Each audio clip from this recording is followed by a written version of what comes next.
My son placed a first-class ticket on the counter and smiled. "Dad, you've been carrying too much. 10 days just for you." He drove me to the airport, held me at the door, and whispered, "Call me when you land. I'll be right here." Then he walked away without looking back. He believed I was 30,000 feet in the air. He was wrong. I never boarded that plane. I ordered a car instead and gave the driver an address my son never knew existed. I'm incredibly grateful you're here. To connect with our community, drop a comment showing where you're watching from your city or country. Also, please note, this narrative incorporates stylized elements for educational and creative purposes.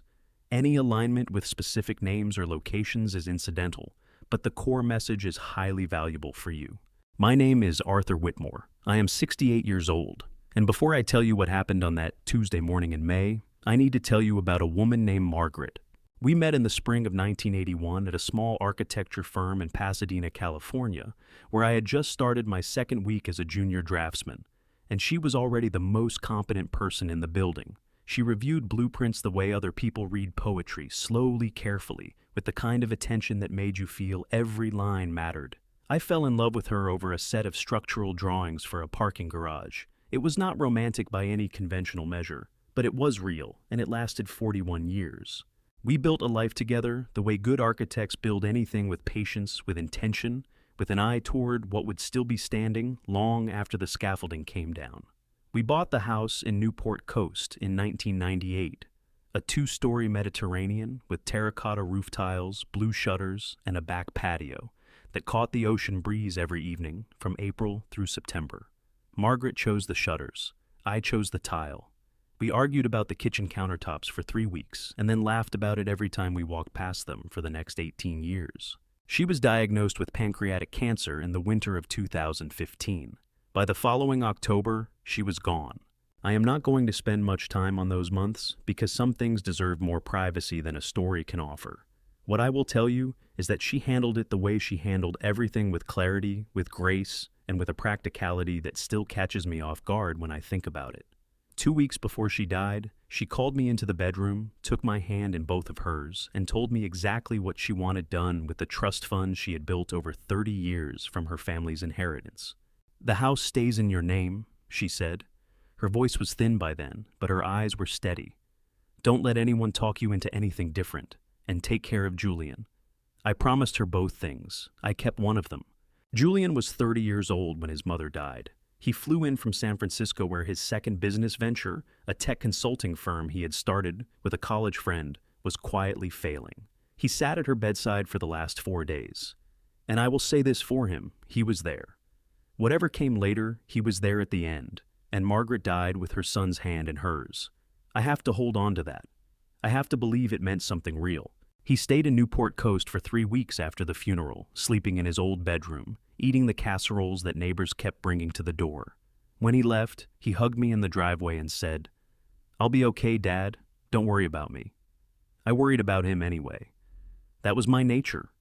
Margaret used to say I carried concern for other people the way other men carried their wallets, always present, always available, pulled out at the slightest occasion.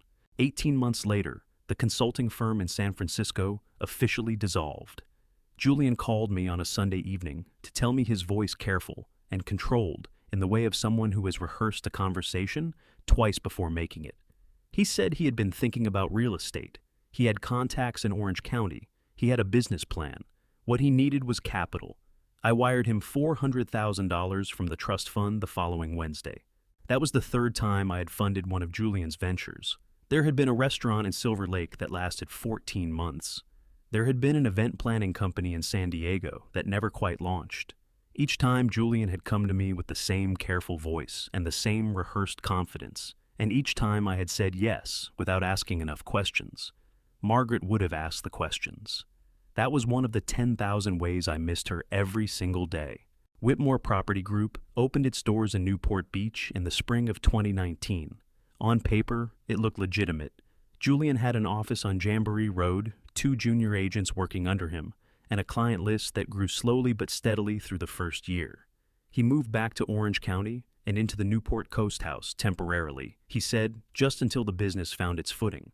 Temporarily became permanently somewhere around month 7, and I told myself it was fine. The house was large. I was alone in it.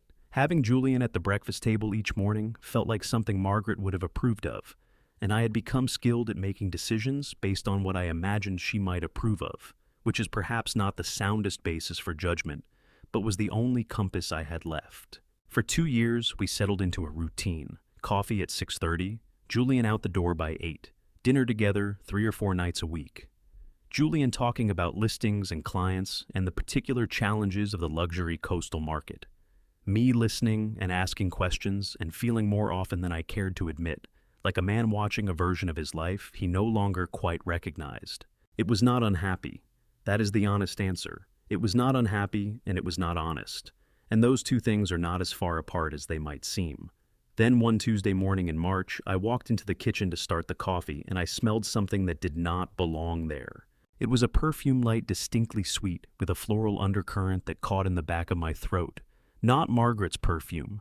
Margaret had worn the same fragrance for 30 years, a clean cedar scent she ordered from a small company in Vermont. And the memory of it still lived in certain corners of the house, the way memories do when you stop trying to hold on to them. This was nothing like that. This was younger, louder, and it had no business being in my kitchen at 6:15 in the morning, when Julian had supposedly been home alone all evening. I stood at the counter and poured my coffee and said nothing. I had spent 40 years reading blueprints. I knew when something wasn't built right. I did not say anything about the perfume that morning. I poured my coffee, sat at the kitchen island where Margaret and I used to read the newspaper together on Sunday mornings, and I drank it slowly while Julian came downstairs in his work clothes, straightening his tie and reaching past me for the coffee pot, with the easy confidence of a man who believed every room he entered belonged to him. "Morning, Dad," he said, filling his mug without looking up. "Morning," I said. He checked his phone twice before the coffee finished brewing. Both times he angled the screen away from me in a motion so practiced it had become invisible to him, the way habitual dishonesty eventually stops feeling like dishonesty at all and becomes simply a reflex. I noticed. I said nothing. That was the beginning of what I can only describe as a second education. The first education had been architecture learning, to see structures not as they appeared on the surface, but as systems of force and counterforce tension and support, each element revealing something about the integrity of the whole. This second education was quieter and considerably more painful. It was the education of watching someone you love and slowly, reluctantly learning to see them clearly. The perfume appeared again 4 days later. This time in the hallway outside Julian's bedroom, a thin ribbon of sweetness drifting under the door when I passed by at 7 in the morning. Julian had told me the night before that he had an early showing in Laguna Beach and would be out the door before 6. His car was gone, but the perfume remained clinging to the air with the particular persistence of something that had been there long enough to settle in. I stood in that hallway for a moment, my hand resting against the wall, and I felt something tighten in my chest. Not anger, not yet, but the first cold thread of it working its way through the fabric of everything I had chosen to believe. The following Tuesday, I drove myself to a doctor's appointment in Newport Beach and returned home 2 hours earlier than I had told Julian I would. His SUV was in the driveway. Beside it, parked with the casual confidence of a vehicle that had been there before, was a bright red Mini Cooper that I had never seen in my life. By the time I reached the front door, the Mini Cooper was gone. I had been in the driveway for less than 4 minutes. Julian opened the door before I could reach for my key. His expression perfectly composed, his collar slightly rumpled in a way that had nothing to do with a long morning of showing properties. "You're back early," he said. The words were light throwaway, exactly the right tone for a man with nothing to hide. "Appointment ran short," I told him. "How'd it go?" "But fine," I said. "Everything's fine." I walked past him into the house and hung up my jacket, and my hands were steady, and I did not look back at him. And I thought about Margaret and what she would have said. She would have asked the question directly. She had never been afraid of the answer the way I was. That was one of the places where her courage exceeded mine, by a distance I was still learning to measure. 3 weeks passed. The red Mini Cooper did not appear again, at least not while I was home. But other things continued. Julian's phone always face down on the dinner table. Julian's responses to my questions about his week growing shorter, more practiced, stripped of the small, unrepeatable details that make conversation feel real rather than performed. The scent in the house, faint but persistent, like a word you can't quite remember but can't stop reaching for. And then there was the name. I was sitting in the living room one evening reading when Julian's phone buzzed on the coffee table between us. He reached for it immediately the way a person reaches for something they have been waiting for, but he was not quite fast enough. The screen lit up for 2 full seconds before his palm covered it. In those 2 seconds, I read one word: Kayla. Julian carried the phone into the kitchen, murmuring something about a client. I heard him laugh a low, private sound, nothing like the laugh he used at the dinner table. It lasted about 4 minutes. When he came back, he set the phone face down again and picked up the television remote. "Client emergency," I asked. "Something like that," he said, and changed the channel. I looked back at my book. The words on the page meant nothing to me. My mind had already moved somewhere else entirely, back to the blueprints, back to the discipline of seeing structures as they truly were, rather than as they had been presented. And what I saw, laid out plainly beneath the surface of the last 3 weeks, was a system under serious stress, the kind that did not announce itself with a collapse, the kind that failed quietly in the joints, where no one thought to look.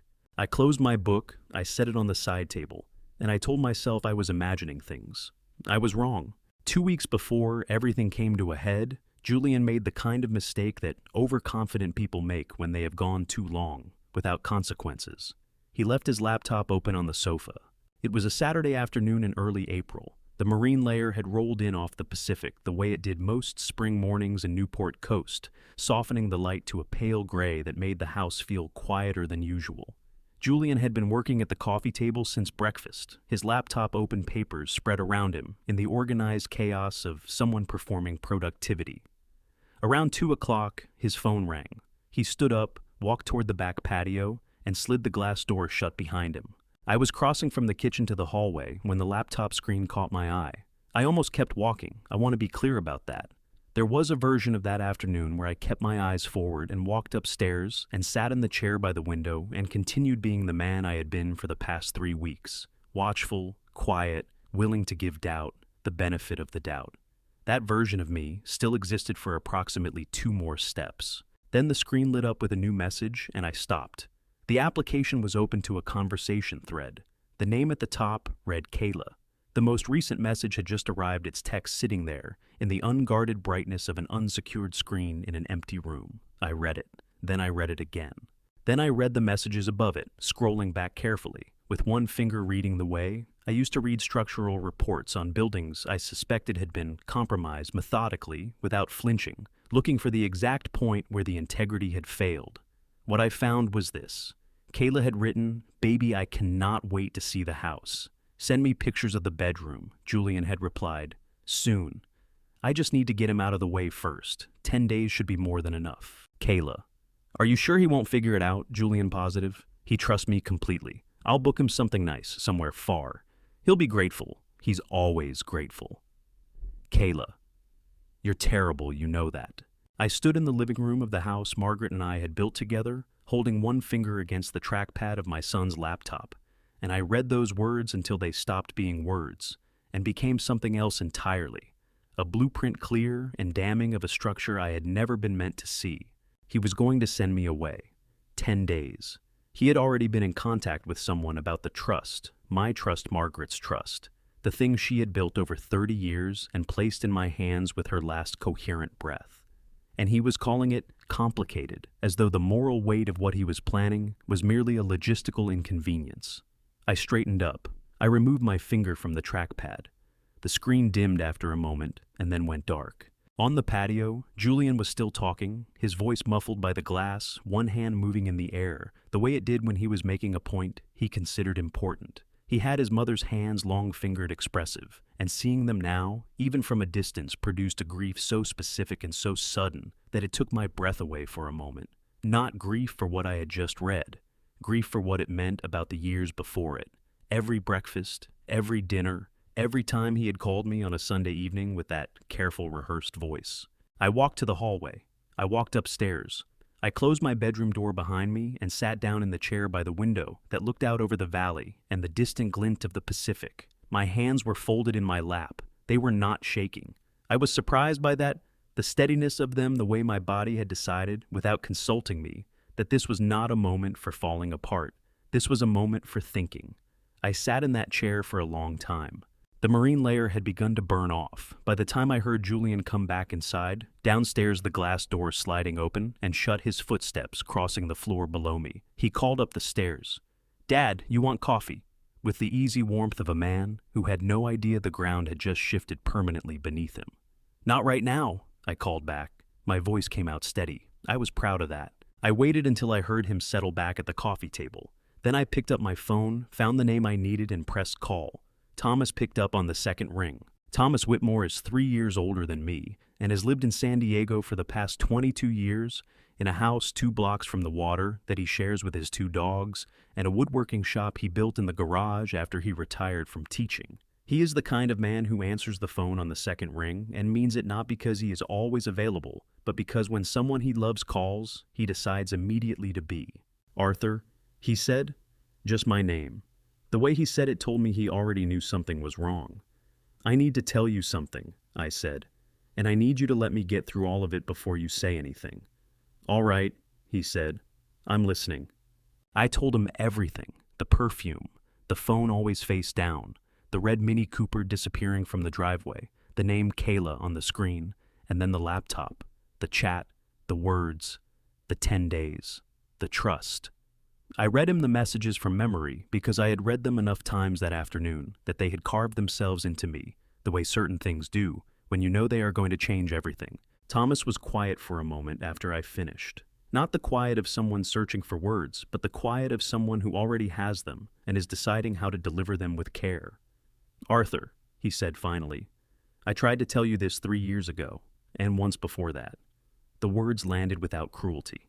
That was Thomas. He had never once in his life delivered a hard truth as a weapon. "I know," I said.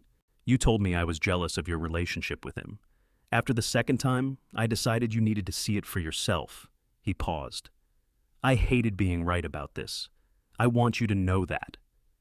My throat tightened in a way I had not expected. 68 years old, sitting alone in a bedroom chair in the dark, and my older brother's voice on the phone made me feel 17 again. Not weak, but young enough to still believe that someone else knowing the truth made it more bearable. "What do I do?" I asked. Thomas did not hesitate. "Call Stephanie Morales tonight. Don't wait until morning." Stephanie Morales had been my attorney for 15 years, a sharp, meticulous woman who had handled Margaret's estate with a precision that bordered on devotion, and who had on more than one occasion told me things I did not want to hear with the calm directness of someone who understood that discomfort was preferable to damage. I had her number memorized. I had never called it at 8 o'clock on a Saturday evening. She picked up on the third ring. "Arthur," her voice shifted immediately from relaxed to focused, the way a surgeon's posture changes the moment they enter the operating room. "What's happened?" I told her. Shorter this time, more precise the facts, in the order they mattered, the way she had always taught me to present information. When I finished, she asked me 2 questions. Whether Julian knew I had seen the laptop, whether I had touched anything or moved anything in the house. "No," I told her. "And no." Good," she said. There was a brief silence, the kind that means thinking, not hesitation. "Arthur, I need you to do something very difficult. I need you to go downstairs tomorrow morning, make breakfast, and act as though nothing has changed. Can you do that?" I looked toward the door of my bedroom, beyond which my son was presumably sitting on the sofa, watching television, or scrolling his phone, entirely unaware that the architecture of his plan had just been exposed to the one person he had counted on to remain blind. "Yes," I said. "I can do that." "Don't say a word to him," Stephanie said. "Not one. I'll call you Monday with next steps. And Arthur, I need you to trust me completely on the timing of this. Do you understand?" "I understand," I said. After I hung up, I sat for another few minutes in the dark. Downstairs, I could hear the faint sound of the television, some sports program, the murmur of commentary rising and falling. My son relaxed in the home I had built, planning a future with my money, certain of my blindness. I stood up, walked to the window, and looked out at the valley below. The lights of Newport Coast spread out in quiet, orderly rows, and beyond them, invisible in the darkness, the Pacific moved in its slow, enormous rhythms, indifferent to the small catastrophes of men.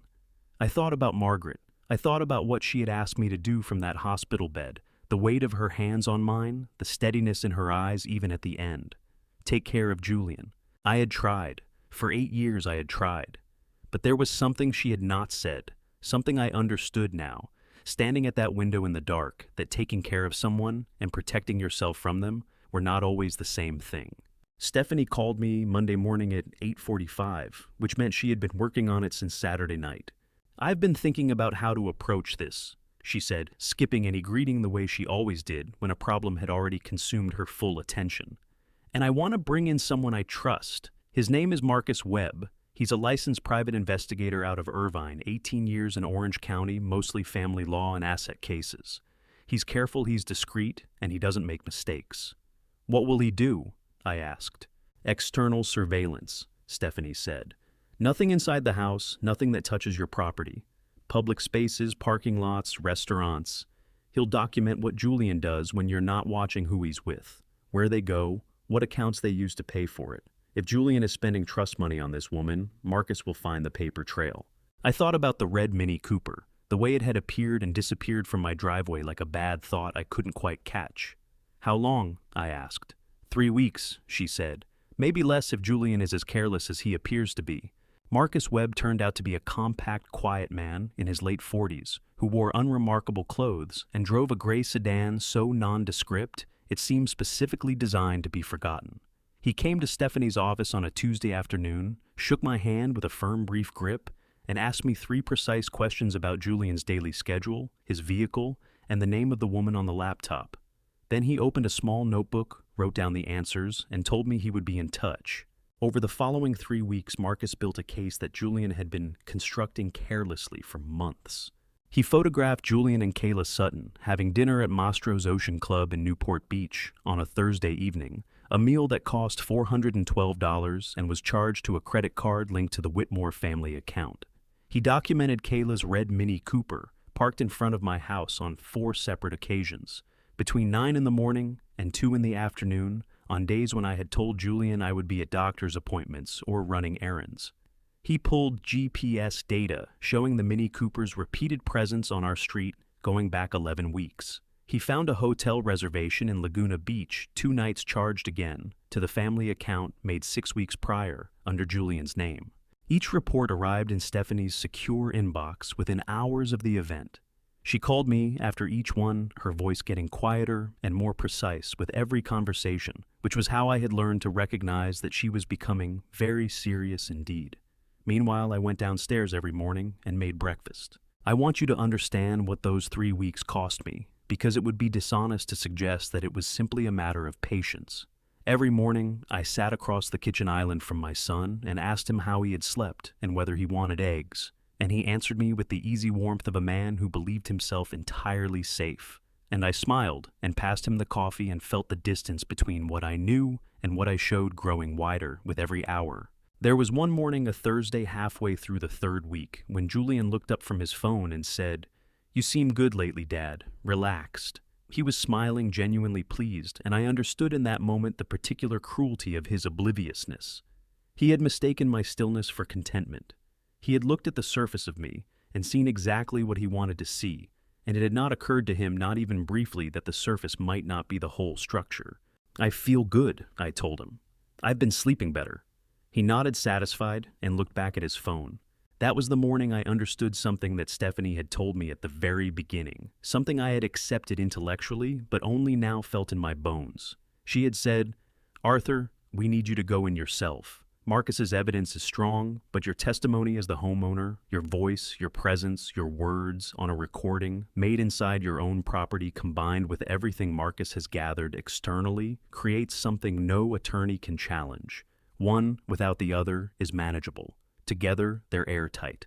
She had also arranged something I did not fully understand until she explained it twice. Every photograph and audio recording I captured on my phone would automatically synchronize to a secured server at her firm within 3 seconds of being taken. The technology was straightforward, a backup application connected to an encrypted cloud account, accessible only to Stephanie's office. The practical meaning was this: even if Julian took my phone from my hands the moment after I used it, the evidence would already be beyond his reach. "There's nothing he can do to undo it," Stephanie told me. "Once you press the button, it's done. By the end of the third week, Stephanie called me on a Friday evening and said 4 words I had been waiting to hear. "We're ready," she said, "whenever you are." I was sitting at the kitchen table when she called, looking at the fruit bowl Margaret had picked out at a market in Pasadena. In 2003, a heavy ceramic thing, painted with lemons and olive branches that had sat in the same spot on the same table for over 20 years. Julian walked in behind me, opened the refrigerator, and asked if we were out of orange juice. "I think so," I said. "I'll pick some up tomorrow." "No worries," he said cheerfully, and walked back out. I looked at the fruit bowl for another moment. Then I looked at my phone. Then one morning, Julian came downstairs with a brochure in his hand and a smile I had never quite trusted. The brochure was glossy and thick, the kind of promotional material that costs more to print than most people spend on a night out. Julian set it on the kitchen island in front of me, with the careful deliberateness of a man presenting evidence of his own generosity, and I looked down at it without picking it up. Monolani Resort, Big Island, Hawaii. The cover photograph showed an infinity pool dissolving into a horizon of open ocean, every color saturated to the edge of believability. Beside the brochure sat a white envelope, and inside the envelope I already knew was a plane ticket, first class, non-refundable. "Dad," Julian said, and his voice carried the particular warmth he deployed when he wanted something full and unhurried designed to fill a room. "You've been carrying a lot lately. I can see it on you. You need to get away from all of this for a while." I picked up the brochure. I turned it over in my hands, slowly giving him the performance he was waiting for. The older man touched by his son's thoughtfulness, the father softened by evidence of care. The pool on the cover gleamed. The palm trees were perfectly spaced. Everything about it had been designed to look like paradise, and everything about it was a lie. 10 days. Julian continued leaning against the counter with his arms crossed, watching me with the patient confidence of someone who has already decided how a conversation will end. All-inclusive, private suite beachside, the whole thing. "You can just rest, Dad. No responsibilities, no schedule, just you." I opened the envelope and slid the ticket out. Arthur Whitmore, Honolulu, Hawaii. Departing tomorrow morning, 6:45, first class. Non-refundable as expected. "This is very thoughtful, son," I said. The relief that moved across Julian's face was so immediate and so complete that it almost looked like love. His shoulders dropped half an inch. The tension around his jaw dissolved. He reached for his coffee mug and smiled into it, and I understood that this was what satisfaction looked like on a man who had just confirmed that his plan was working. "You deserve it," he said. "You really do." I folded the ticket back into the envelope and set it beside my coffee. My hands were steady. My face was composed. Inside my chest, something turned over slowly, like a page in a very old book. That evening, I carried my suitcase down from the top shelf of the closet in my bedroom, the large one navy blue that Margaret and I had bought for a trip to Portugal we took in 2009. Dust had settled along the zipper. I brushed it off with the back of my hand and set the case open on the bed. Then I began to pack, not the linen shirts Julian had suggested, not the swimming shorts, not the resort sandals lined up on the closet floor. Instead, I folded a pair of dark jeans and laid them flat against the bottom of the case. A charcoal turtleneck, a gray Henley, a lightweight jacket in navy that didn't catch the light, running shoes, dark sole, minimal profile, the kind of clothes that did not announce themselves, the kind built for movement and intention rather than leisure. When the suitcase was packed, I zipped it shut and sat on the edge of the bed for a moment, looking at it. Margaret's photograph watched me from the nightstand, a candid shot Thomas had taken at a birthday party in 1997, her head thrown back mid-laugh, her eyes bright and completely unguarded. It was the truest photograph anyone had ever taken of her. I reached out and touched the edge of the frame. "I promised you I'd take care of him," I said quietly. "I kept that promise for 8 years. But you also taught me that the people who love us well don't ask us to disappear so someone else can take what we've built." I turned off the bedside lamp. Downstairs I could hear Julian on the phone, his voice low and pleased, moving through the house with the ease of a man who believed tomorrow was already decided. And in a way he was right. Tomorrow was decided. Just not the way he imagined. Julian was up before me. I came downstairs at 5:45 to find him already dressed, already caffeinated, moving through the kitchen, with the low-level energy of a man who had not slept well but was too pleased with himself to admit it. He had made coffee a full pot, not just enough for one, and set out a travel mug on the counter with the lid already removed the way Margaret used to do when I had an early flight. The detail hit me somewhere behind the sternum. I did not show it. "Big day," Julian said, grinning as he handed me the mug. His eyes were bright in the way of someone running on anticipation rather than rest. "You ready?" "Almost," I said. I poured the coffee, added a small amount of cream, and took the first sip standing at the counter while Julian loaded my suitcase into the back of his SUV. Through the kitchen window, I watched him lift it easily, close the trunk with a solid thunk, and brush his hands together with the satisfied air of a man completing a necessary task. The dark jeans and turtleneck inside that suitcase would have confused him enormously. I was glad he could not see them. The drive to John Wayne Airport took 40 minutes in the early mornings, quiet. The freeways still light the sky above Orange County, shifting from deep blue to the pale amber of a coastal California dawn. Julian drove with one hand on the wheel and talked about a property he was hoping to list in Crystal Cove, about a client who kept changing his mind about square footage, about a restaurant in Corona del Mar he thought I should try when I got back. His voice filled the car with the practiced ease of a man who had rehearsed being normal and no longer noticed he was doing it. I watched the landscape move past my window, the eucalyptus trees along the boulevard, the orderly rows of rooftops catching the early light, the brief blue flash of the Pacific between hills, visible for only a second before the freeway curved away. "You're quiet," Julian said at one point, glancing over. "Early morning," I told him. He nodded satisfied and kept talking. John Wayne Airport materialized ahead of us, its distinctive orange roof tiles glowing in the morning light, a small, clean airport that had always felt to me like an honest reflection of Orange County itself, compact and well-maintained and slightly self-satisfied. Julian pulled into the departure lane with the unhurried confidence of a man with nowhere else to be, and found a spot close to the entrance without difficulty, as though the morning were cooperating with him specifically. He insisted on carrying the suitcase. Of course he did. We walked to the entrance together, the wheels of the case rolling smooth on the pavement, and Julian held the door and let me through first, and set the suitcase upright beside the check-in counters with a small flourish like a bellman completing a delivery. The terminal was beginning to fill with the particular morning energy of a regional airport rolling luggage coffee cups, the muffled sound of departure announcements echoing through the open space. Julian turned to me. His expression had shifted into something softer, something that, in another life, I might have trusted completely. He opened his arms and pulled me into a hug, firm, warm, held for a beat longer than necessary, the kind of embrace that was designed to feel significant. "Call me when you land," he said against my shoulder. "I'll be right here." I let him hold on. I stood inside my son's arms in the departure hall of John Wayne Airport, and I memorized the moment with the careful attention of a man who understood he was saying goodbye to something not to Julian exactly, but to the version of Julian I had spent 8 years choosing to believe in, the son who had held his mother's hand at the end, the son I had wired $400,000 to without asking enough questions, the son who had stood in my kitchen that morning and handed me a travel mug the way Margaret used to. I pulled back and looked at him. "I will," I said. Julian smiled wide open, entirely pleased with himself, and squeezed my shoulder once. Then he picked up his keys, turned toward the exit, and walked away. His stride was loose and unhurried. He did not look back. Not once. I stood and watched until he passed through the sliding doors and disappeared into the morning. The doors closed behind him with a soft, mechanical sigh. I waited 30 seconds. Then I picked up my suitcase, turned away from the check-in counters, and walked straight back out the door he had just left through.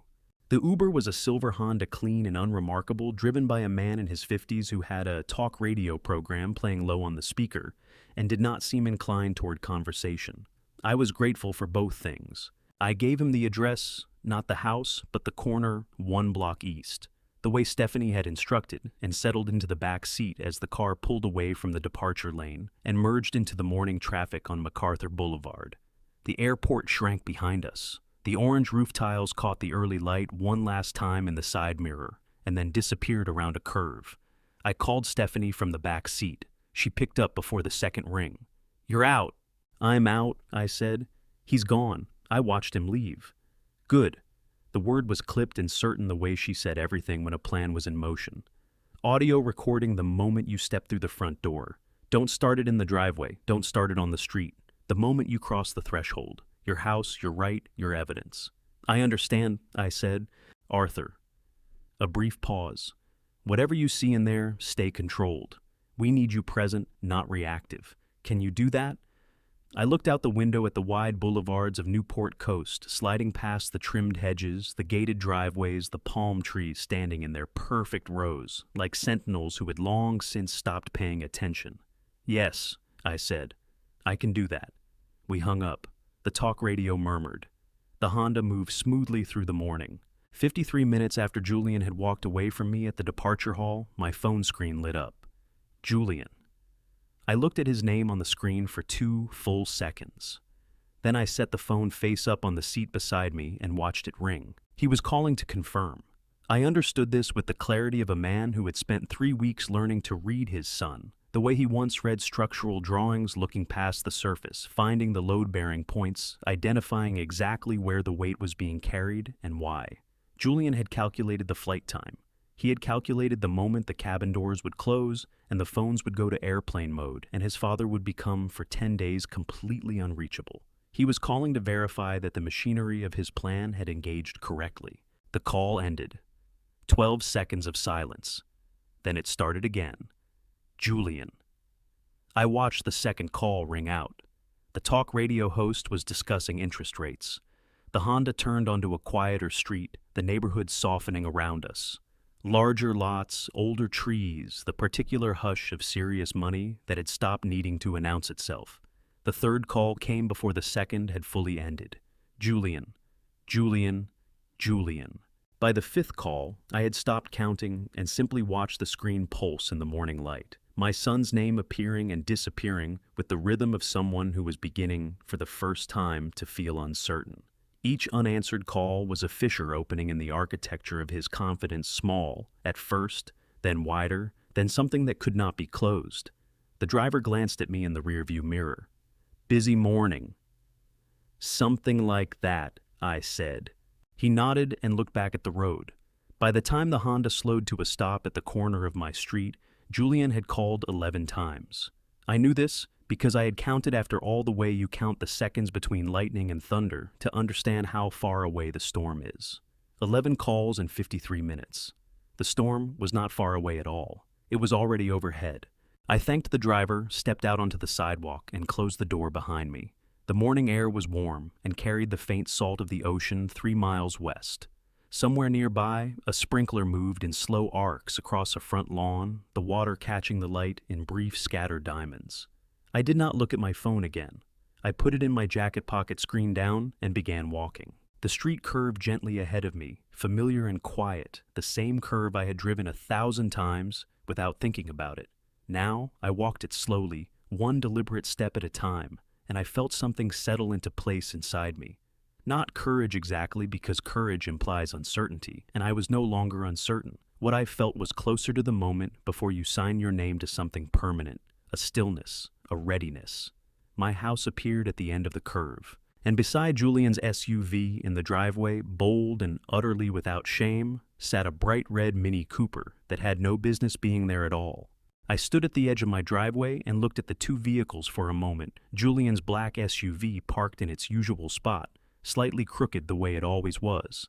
The left rear tire a few inches closer to the flower bed than it needed to be, and beside it, the red Mini Cooper, bright as a warning, parked with the confidence of something that belonged. I had seen that car before, 4 times according to Marcus's reports, each time from a distance, each time disappearing before I could confront its meaning directly.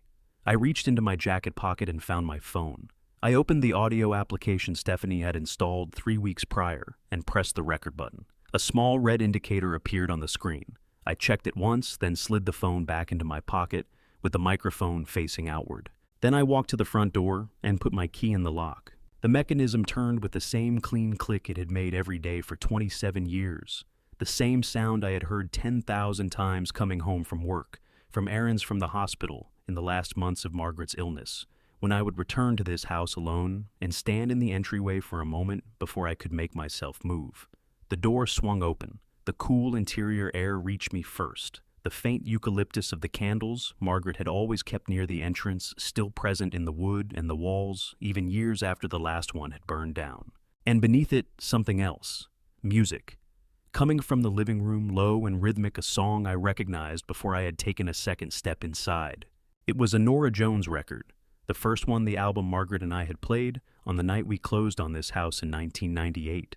Standing in the empty living room with a bottle of wine and no furniture, yet dancing slowly on the bare hardwood floor, because Margaret had said that the first thing any house needed was music and movement before it could become a home. Julian knew that album. He had grown up with it playing on Sunday mornings. He had chosen it deliberately, or perhaps without thinking, which was somehow worse, the casual annexation of something sacred used as background noise for something that had no business happening in these rooms. I stopped just inside the doorway and did not move.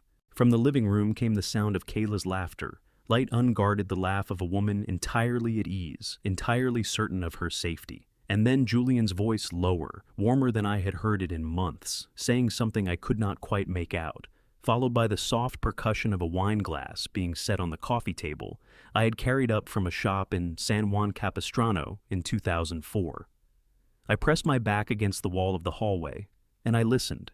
"Did you check the flight tracker?" Kayla asked. Her voice was clearer now, closer to the hallway than I had expected. Young, bright, with a slight uptalk at the end of her sentences that made everything sound like a question she already knew the answer to. "Checked it twice," Julian said. There was a smile in his voice, the private, satisfied smile I had not heard directed at me in a very long time. "Wheels up 40 minutes ago. He's gone, Kayla. He is completely, totally gone." She laughed again. "I still can't believe he just went, just like that."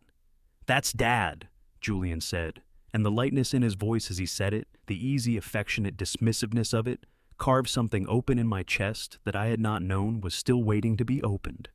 "He trusts me. He's always trusted me. That's who he is."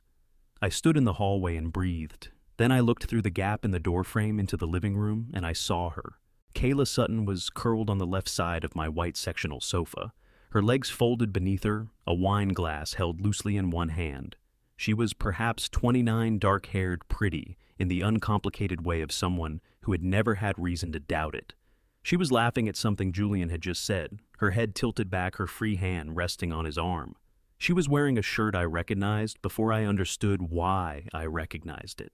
Navy blue, soft Oxford cloth, 2 of the front buttons undone, the left sleeve rolled to the elbow. Margaret had bought me that shirt for my 63rd birthday. She had ordered it from a small clothier in Connecticut, had it monogrammed on the inside collar, AW in dark blue thread, and presented it to me across the breakfast table with the quiet pleasure she took in giving gifts that were both useful and considered. I had worn it on our last anniversary dinner before her diagnosis. I had worn it to her funeral. Julian had given it to her, the way he had given away everything that was not his to give. Something moved through me in that moment that I do not have a clean word for. It was not anger, though anger was present. It was not grief, though grief was there, too older and heavier than anything the morning had produced so far. It was something beneath both of those things, a cold, clarifying current that ran from the base of my spine to the back of my throat and left everything it touched absolutely still. I straightened. I checked that the red recording indicator was still visible in my pocket. I looked at my son and the woman wearing my wife's last gift to me, laughing on my sofa in my house. Then I stepped back into the shadows and I listened for a little while longer. There is a difference between knowing something and hearing it spoken aloud in a room you built with your own hands. I had known for 2 weeks what my son intended. I had read it on his screen, confirmed it through Marcus's reports, absorbed it across 3 weeks of breakfast conversations, conducted with the serene attentiveness of a man who had decided not to react until he was ready. I had held the knowledge at a slight remove, the way you hold a diagnosis, before you have fully integrated its implications into the daily business of being alive, and that remove had served me. It had kept me functional. It had allowed me to sit across from Julian at the kitchen table and ask him how his week was going without my voice giving me away. What I was not prepared for was the particular quality of ease in his voice as he talked about me, not the content, the ease. He was speaking to Kayla with the comfort of a man discussing a settled matter, not a plan he was nervous about, not a risk he was managing, but a conclusion already arrived at a future, already decided, requiring only the passage of time and the continued reliability of his father's obliviousness to become real. There was no tension in his voice. There was no guilt in it, no shadow of conflict, no evidence of the internal negotiation that a person of conscience performs when they are doing something they know is wrong. He sounded the way a person sounds when they are talking about the weather, confident, unremarkable, entirely at home in what he was saying. It was that quality more than any specific word that completed something inside me. "Okay, but walk me through the longer picture," Kayla was saying. Her voice had taken on a different register than the one she had been using earlier, less playful, more focused, the register of a woman who understood that the pleasant part of the morning was over and the practical part had begun. "Like, what does this actually look like for us? Long term?" Julian shifted on the sofa. I could hear the subtle creak of the frame adjusting to his weight as he turned toward her. "Long term is straightforward," he said. "The trust names me as the primary heir. Everything in it, the house, the investment accounts, the remaining liquid assets, comes to me. It's not a question of if, it's a question of administration." "Administration," Kayla repeated. The word had an edge to it. "He's 68, Julian said. His voice was patient, the patience of a man explaining something obvious to someone who has not yet caught up. "His health isn't good. His cardiologist has him on 3 medications. He doesn't sleep well, he doesn't exercise, and in the last 6 months, I've watched him become, less present. He'll start a sentence and lose it. He'll ask me the same question twice in the same conversation." A pause. "I'm not saying anything is imminent. I'm saying that the timeline takes care of itself." My jaw set. My hands, which I had pressed flat against the wall behind me to keep them still pressed harder, the plaster cool and slightly rough against my palms. "That's a lot to carry," Kayla said. Her sympathy was the performance of a person who has learned that sympathy deployed at the right moment produces useful results. "It is what it is," Julian said. "Look, the point is that I have been managing this situation for years. Every decision he makes I'm involved in. Every account, every investment, every medical appointment. He thinks of it as me helping. What it actually is me positioning." He let that word sit for a moment, apparently satisfied with it. "And when the time comes, I'll be exactly where I need to be." The wine glass moved, a sound of settling the two of them, adjusting the sofa, shifting. "The house needs so much work," Kayla said. "Like aesthetically. It's so heavy in here.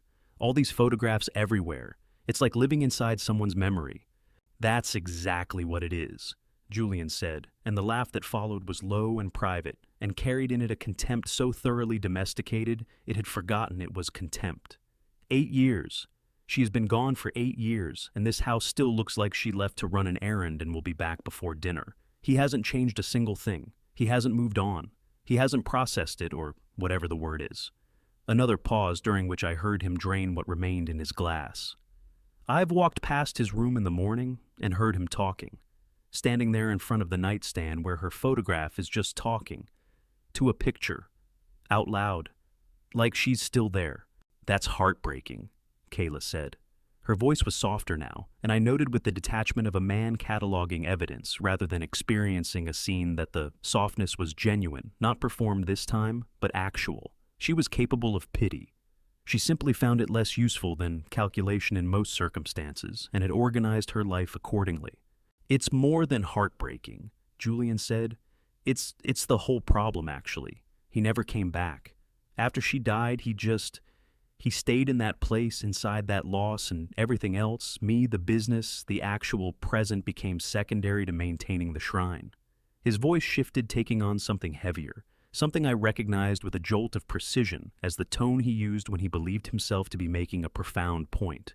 I stopped expecting him to acknowledge what I was doing a long time ago. I stopped expecting gratitude. I do it because someone has to, and because eventually the math will work out in my favor. And that's enough. I stood in the dark hallway of the house where Margaret and I had raised our son, and listened to him describe maintaining it as a positioning exercise.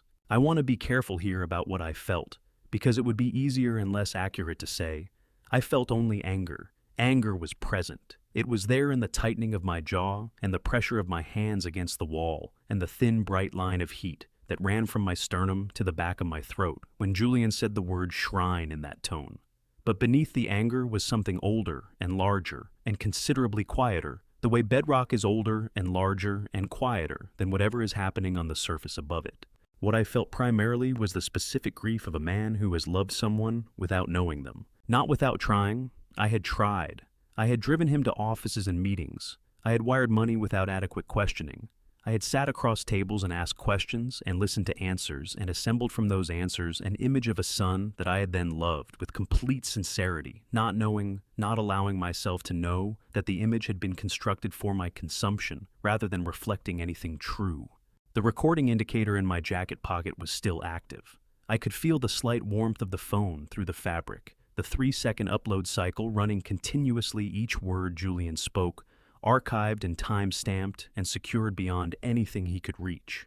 Stephanie had told me when she set up the system that it would feel strange to stand there and simply listen rather than act. She had been right. It felt like watching a structural failure from a position of calculated stillness, knowing that intervention now would compromise what intervention later could achieve, and holding that knowledge against the pull of every instinct. Julian said something to Kayla that I could not fully make out, something about a renovation, about the kitchen, about a timeline. She laughed lighter again, the practical conversation, giving way to something more domestic and imagined.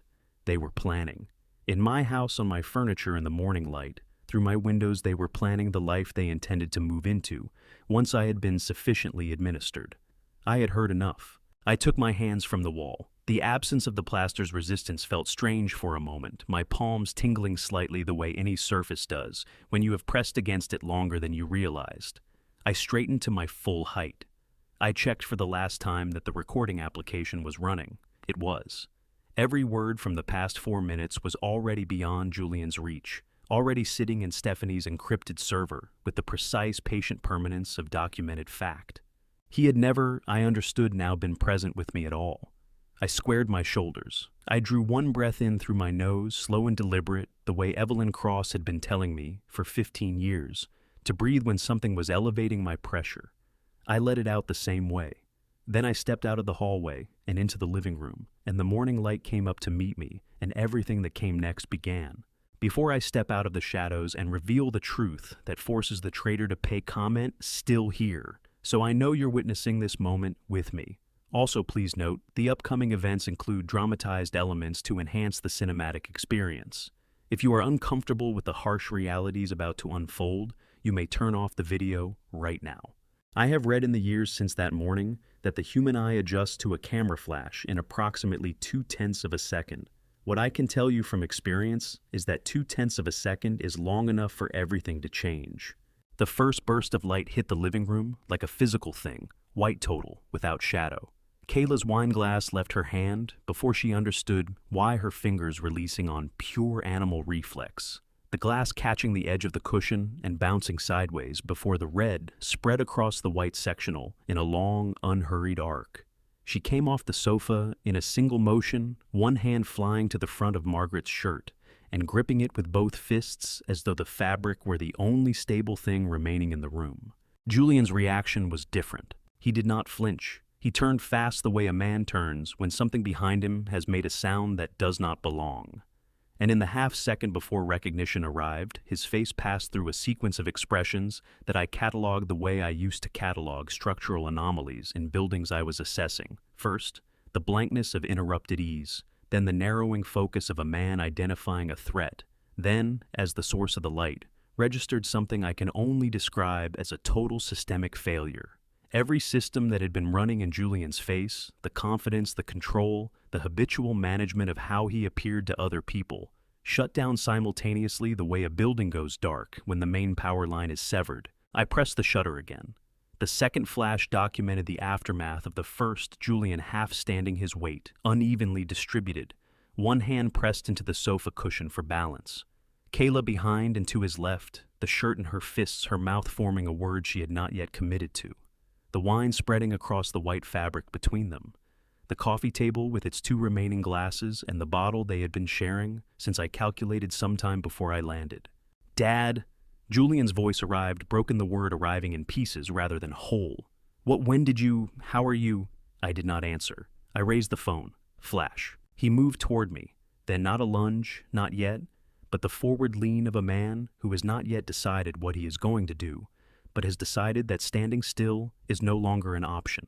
His arm came up palm facing me, the gesture so universal and so futile that I almost felt something for the automaticity of it, the body reaching for the tools it has always used, finding them inadequate, deploying them anyway. "Stop," he said. "Put it down, just put it down, and we can talk about this." "Okay, we can talk about this right now." "Move any closer to me," I said, "and I will call the police. I will tell them that you attempted to physically obstruct me in my own home, and I will press charges. Do you understand what I'm saying to you?"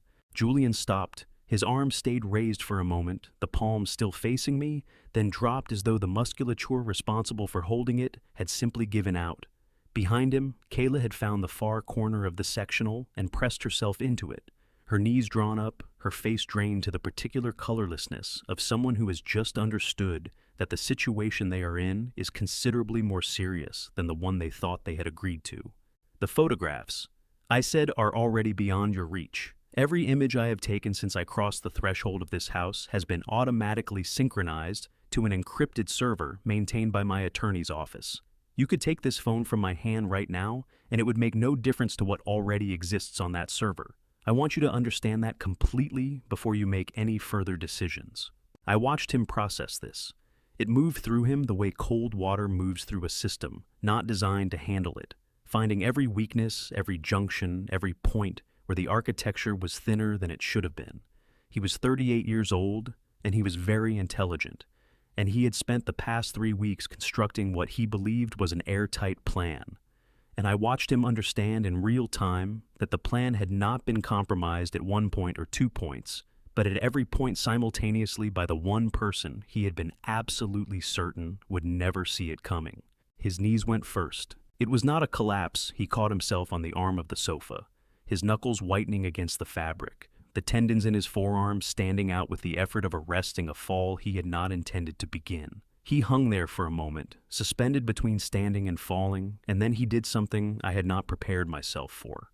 He released the sofa, he straightened slightly, and then he lowered himself, deliberately not falling, but choosing until he was kneeling on the hardwood floor of the living room I had shared with his mother for 18 years. Kayla made a sound in the corner. He did not look at her. "Dad?" The word came from somewhere different than it usually did, lower stripped of the practiced warmth he applied to it in ordinary conversation. The warmth that I now understood had always been a form of management rather than affection.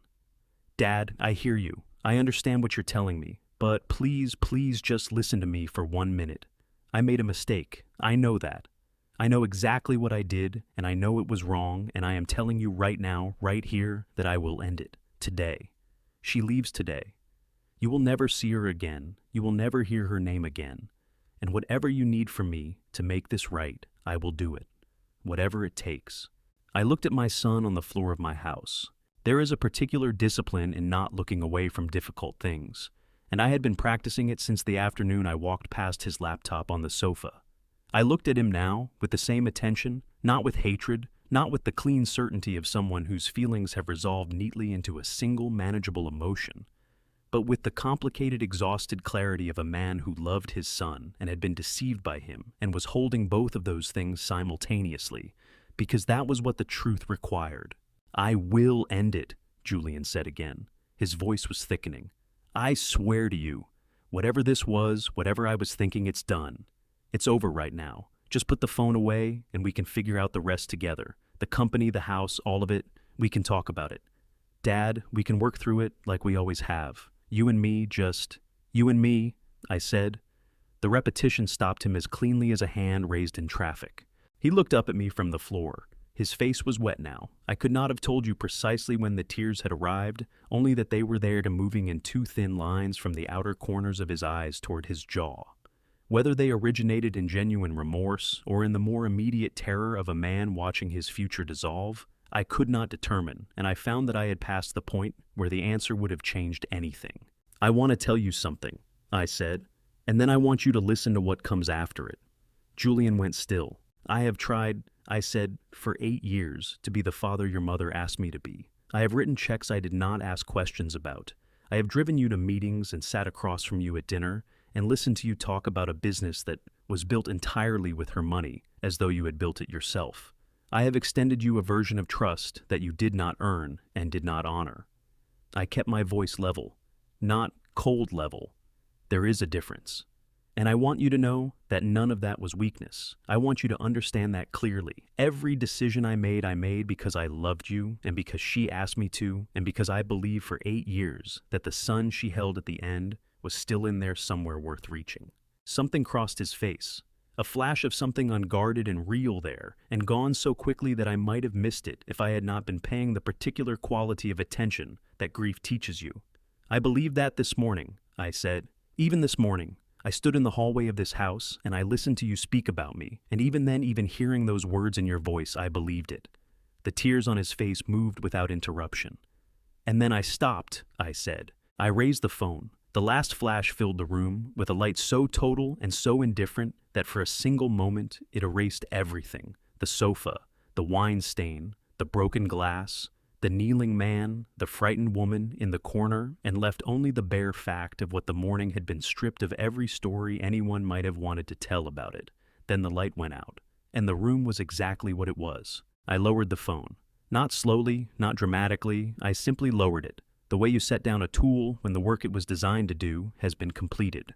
The room was very bright around me, the California morning pushing through the floor-to-ceiling windows, with the impartial generosity it brought to everything, illuminating Julian on the floor and Kayla in the corner, and the dark bloom of wine spreading through the white cushion of the sectional with equal and indifferent clarity.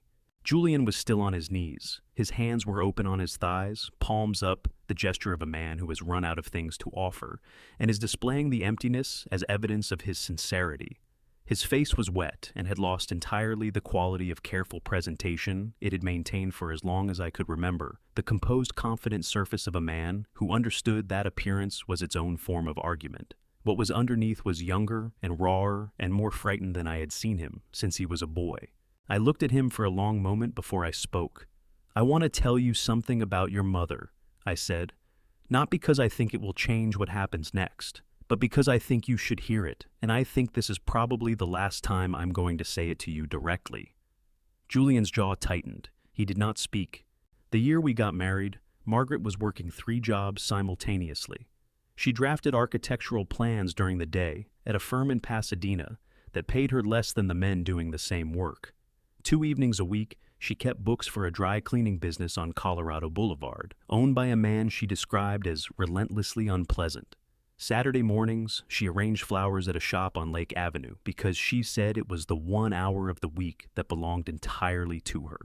I kept my voice level and unhurried the way she herself had always delivered the things that mattered most to her. She did that for 2 years. Every dollar she did not spend went into a savings account she labeled in her handwriting in the small notebook she kept in the kitchen drawer, future. That was the word she used, future. Something shifted in Julian's expression, not softening exactly more like the movement of a tectonic plate, slow and enormous and happening beneath the surface. In 1994, she was offered a partnership at the firm where she had been working for 9 years. It would have tripled her income. It would have been the thing she had been building towards since before I met her. I paused. She turned it down because we had decided together that you needed a parent at home after school, and she decided without being asked that it would be her. She never mentioned the partnership again, not once. I only found out what it had been worth when I reviewed her professional files after she died. Kayla had gone entirely still in the corner of the sofa. She was watching me with the expression of someone who has arrived at a situation they did not anticipate and is trying to make themselves as small as possible within it.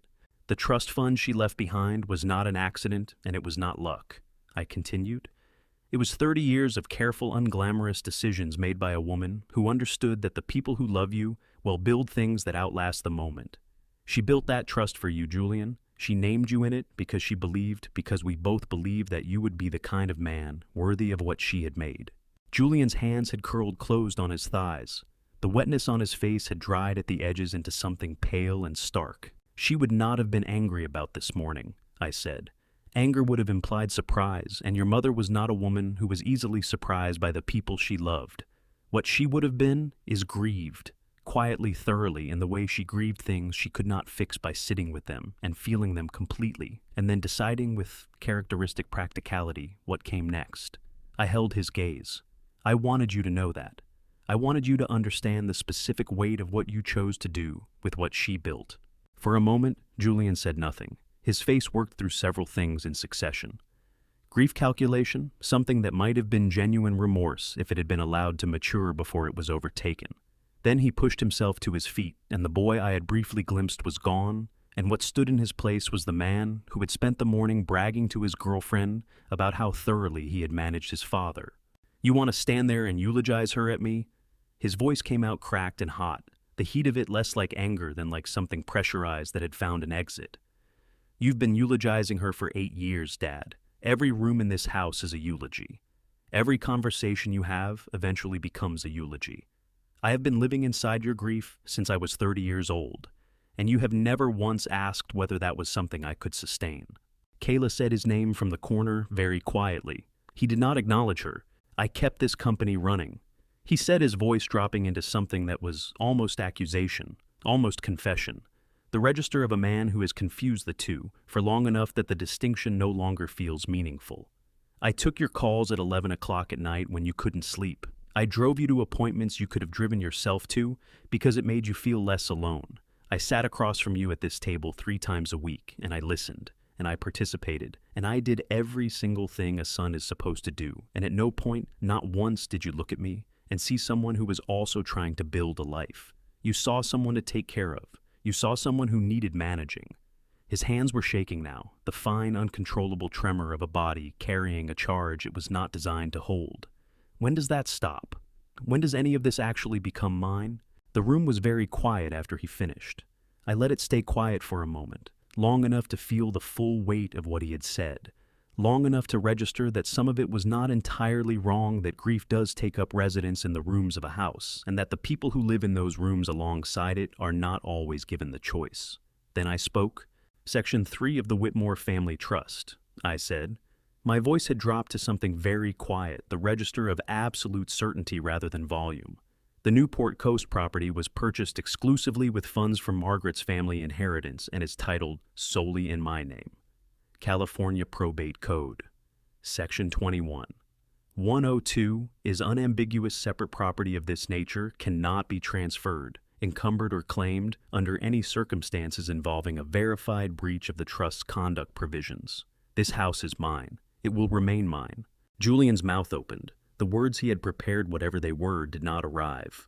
Section 7. The $1.2 million provided as founding capital for Whitmore Property Group originated in its entirety from the trust fund.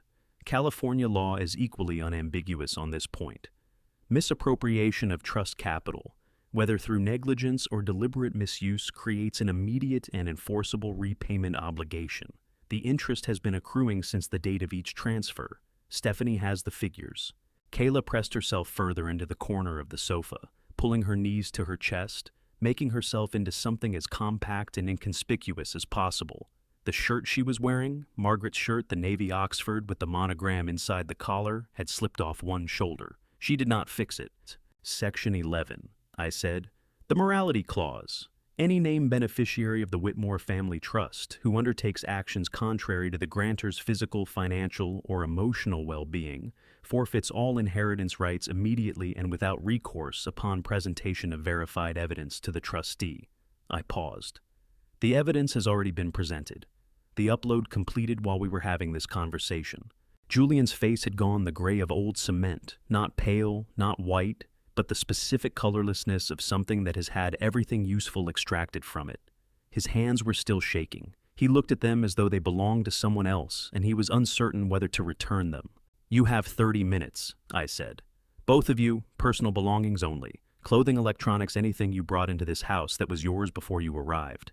Everything else stays exactly as it is."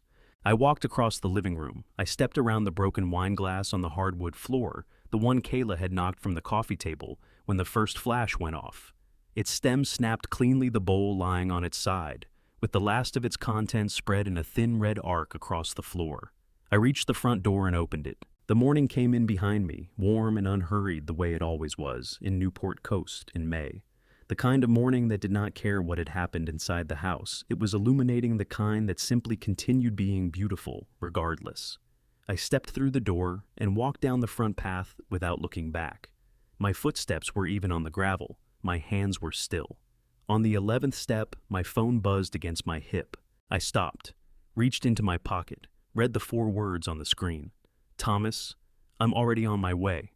I stood on the front path of my house in the morning light and read those 4 words twice. Then I put the phone back into my pocket, straightened my jacket, and walked to the end of the path to wait for my brother. The text from Thomas had said 4 words. 4 words that landed with the particular weight of a sentence that required nothing added to it. No explanation, no qualification, no hedge against the possibility that he might be unwelcome. He was 71 years old, and he had been my older brother for all of those years. And in that time, we had developed between us the kind of shorthand that makes long explanations unnecessary. I had called him from a bedroom in the dark after reading my son's laptop. He had listened to everything I said. And now, 40 minutes after I walked out of my own house for the first time, without knowing exactly when I would be permitted to feel at home in it again, his blue Silverado was turning into my driveway. He parked where Julian's SUV had been that morning and came up the front path without hurrying, which was characteristic. Thomas had never been a man who rushed toward difficult things, but he had also never been a man who avoided them. He was broader through the shoulders than me, and carried our father's gray at his temples and our father's habit of pressing his lips together when something moved him that he did not intend to show. He reached the door and looked at me for a moment across the threshold. Then he opened his arms and I stepped into them, and we stood there briefly in the doorway of the house where the morning's events had taken place, and neither of us spoke because there was nothing either of us needed to say that the embrace did not already cover. "You eaten anything?" he asked when we separated. "Coffee," I said. He made a sound that communicated his opinion of that and followed me to the kitchen. We sat at the table where I had eaten breakfast with Julian every morning for 2 years. The same table, the same chairs, the same window looking out over the back patio where Julian had stood on a Saturday afternoon in April, talking on his phone while I read words on his laptop screen that rearranged the architecture of everything I believed about my son. Thomas wrapped both hands around his mug and listened without interrupting, while I walked him through the morning from the moment we left the driveway until the moment I had stood at the open front door and given Julian 30 minutes and walked away. When I finished, Thomas was quiet for a stretch, not the quiet of someone who had run out of things to say, but the quiet of someone sorting through an abundance of them and deciding carefully which ones served the moment. "She would have done the same," he said finally. He meant Margaret. He had called her that mom, she-her since the first Christmas she joined our family 39 years ago, and the pronoun had never required clarification between us. She would have been quieter about it probably, but the same. "I hope so," I said. Thomas looked at me across the table with the steady, unhurried attention of a man who had known me since before I knew myself, and had long since stopped finding me surprising. "You did right," he said. "Every step of it." I did not answer that. Some statements are better received than responded to. We had moved to a second cup when the front doorbell rang. I was not expecting anyone. I glanced at Thomas, who raised one eyebrow, the same expression our mother used to call his thinking face, because it looked identical, whether he was genuinely thinking or simply buying time. I crossed the hallway and opened the door. Diana Whitmore was on the front step. She was 36 years old, and slight with dark eyes and the kind of careful composure that comes from driving somewhere faster than you intended and spending the last 2 minutes of the journey convincing yourself that you have not. She taught 3rd grade at Birch Street Elementary in Newport Beach and had been married to Julian for 6 years, and in those 6 years she had become, without calculation, without apparent effort, one of the few things associated with my son that I thought of without reservation. 2 winters ago, she had appeared at my door with soup and a paperback novel when I had a respiratory infection that kept me horizontal for 4 days. Every October, on the anniversary of Margaret's death, a small arrangement of white flowers arrived at the house with a card in Diana's precise, legible handwriting. She had never once mentioned these gestures afterward. She was by every measure available to me a considerably better person than the man she had married.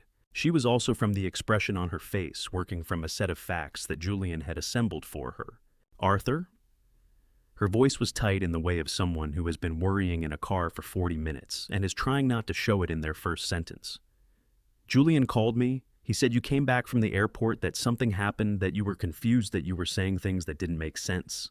Her eyes moved quickly across my face, searching for the evidence of a medical event. "He said he was scared. Are you all right?" So that was what he had told her.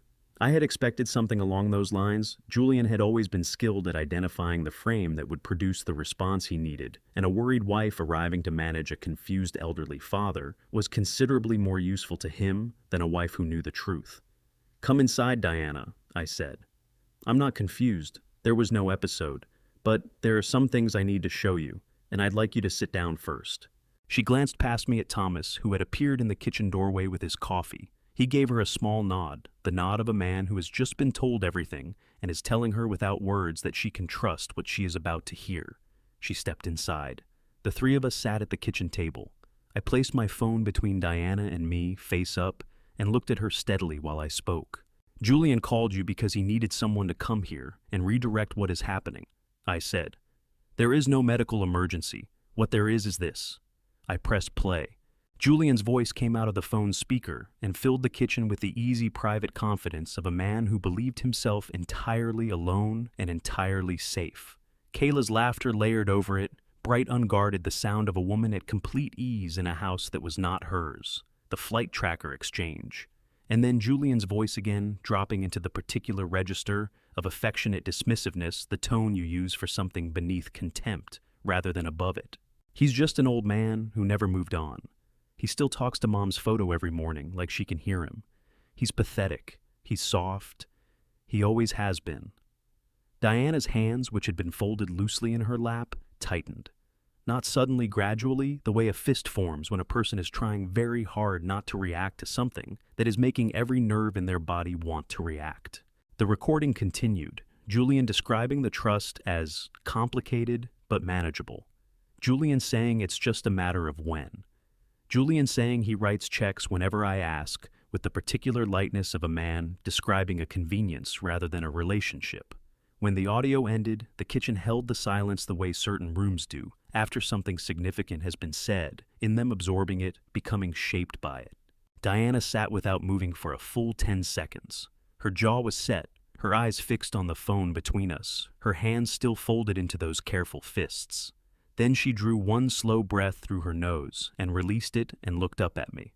"How long has she been coming here?" she asked. Her voice had lost all texture, flat, precise, the voice of a woman who has decided that information is more useful than emotion right now and is governing herself accordingly. Marcus Webb, the investigator. "Stephanie Retain documented 4 confirmed visits over the past 3 months. I said, "The actual number is likely higher. His tracking began 3 weeks before the confrontation this morning." Diana absorbed this.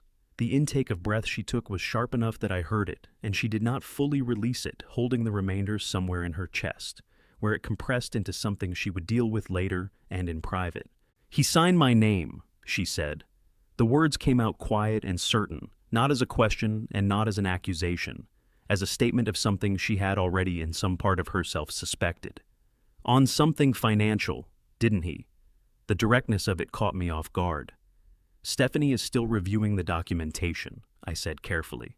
"But yes, there is reason to believe that is the case." Diana looked at me then with an expression that contained grief and anger, and something beneath both of them, a cold, load-bearing clarity. The look of a woman who has just had a structural suspicion confirmed and is already quietly beginning to build on the new foundation. "May I use your kitchen?" she said. "I need to make a call." "Of course," I said. She stood, moved to the far end of the kitchen, and dialed. Thomas looked at me across the table. Outside the window, the afternoon light had gone long and golden across the back patio, the way it did in late spring, when the marine layer stayed offshore, and the sun was allowed to finish what it started. In the flower bed, Margaret had planted along the back fence in 2001, a single blue hydrangea held the last of the light in its petals, like something it intended to keep. Neither Thomas nor I spoke. We did not need to. Thomas had the engine running before Diana's taillights had fully disappeared around the corner. He did not ask whether I wanted to leave. He simply looked at me across the kitchen table, read whatever was written on my face, and said, "Get a bag, enough for a week." I did not argue. I went upstairs, moved through the bedroom, with the efficiency of a man operating on muscle memory rather than conscious thought, and was back downstairs in 15 minutes with a duffel bag and the particular hollowed-out calm that follows the expenditure of everything you have been holding in reserve. We locked the house. I set the alarm, something I had not done in months, back when I still believed that the person most likely to disturb the peace of my home came from outside it. Then, I followed Thomas's Silverado out of the driveway and onto the quiet street and did not look back at the house until we had turned the corner and it was already gone from view. The drive down the 5 to San Diego took an hour and 40 minutes. Thomas drove steadily a few lengths ahead of me the whole way, and I followed his taillights through the darkening landscape of Orange and San Diego, counties the industrial corridors giving way to open hillsides, the hillsides flattening into the coastal plain, the sky ahead deepening from orange to purple, to the particular dense blue of a Southern California evening, when the day has given everything it had and is finally unmistakably finished. Julian began calling at 7:43. I know the exact time because I glanced at the dashboard clock on the first ring and then set the phone face down on the passenger seat and drove. He called again at 7:51. Again at 8:04. The interval shortened as the evening progressed. 8:17, 8:22, 8:26. The narrowing gaps between attempts telling their own story about the state of mind producing them. A man growing more desperate does not space his calls evenly. He compresses them as though repetition might accomplish what logic cannot. By midnight, the calls had stopped entirely. I had counted 14 of them. I did not call back. Not that night, not the following morning, not at any point during the 4 days I spent in Thomas's spare bedroom, listening to the Pacific, 2 blocks away, and trying to remember what it felt like to wake up, without dread sitting on my chest like a second heartbeat. Thomas's house was a modest craftsman 3 streets back from the water in the Ocean Beach neighborhood, the kind of house that had been bought before the neighborhood became desirable and improved slowly over decades through the particular kind of care that comes from actually living somewhere rather than investing in it. He had a woodworking shop in the converted garage, a kitchen that smelled permanently of coffee and sawdust, and 2 Labrador retrievers named Walter and June, who greeted me at the door with the wholehearted, unconditional enthusiasm that I had not realized until that moment I was desperately in need of. Walter slept at the foot of my bed every night. I was more grateful for this than I would have found easy to explain to anyone who had not spent 8 years sleeping alone in a house that had once held 2 people. Julian's messages arrived in waves across the first 3 days, and I read them with the detached attention of a man reviewing documents that concerned someone else's life. The first morning brought apologies. Careful, constructed the prose of a man who had always known how to present himself and was applying that skill to remorse the way he applied it to everything else.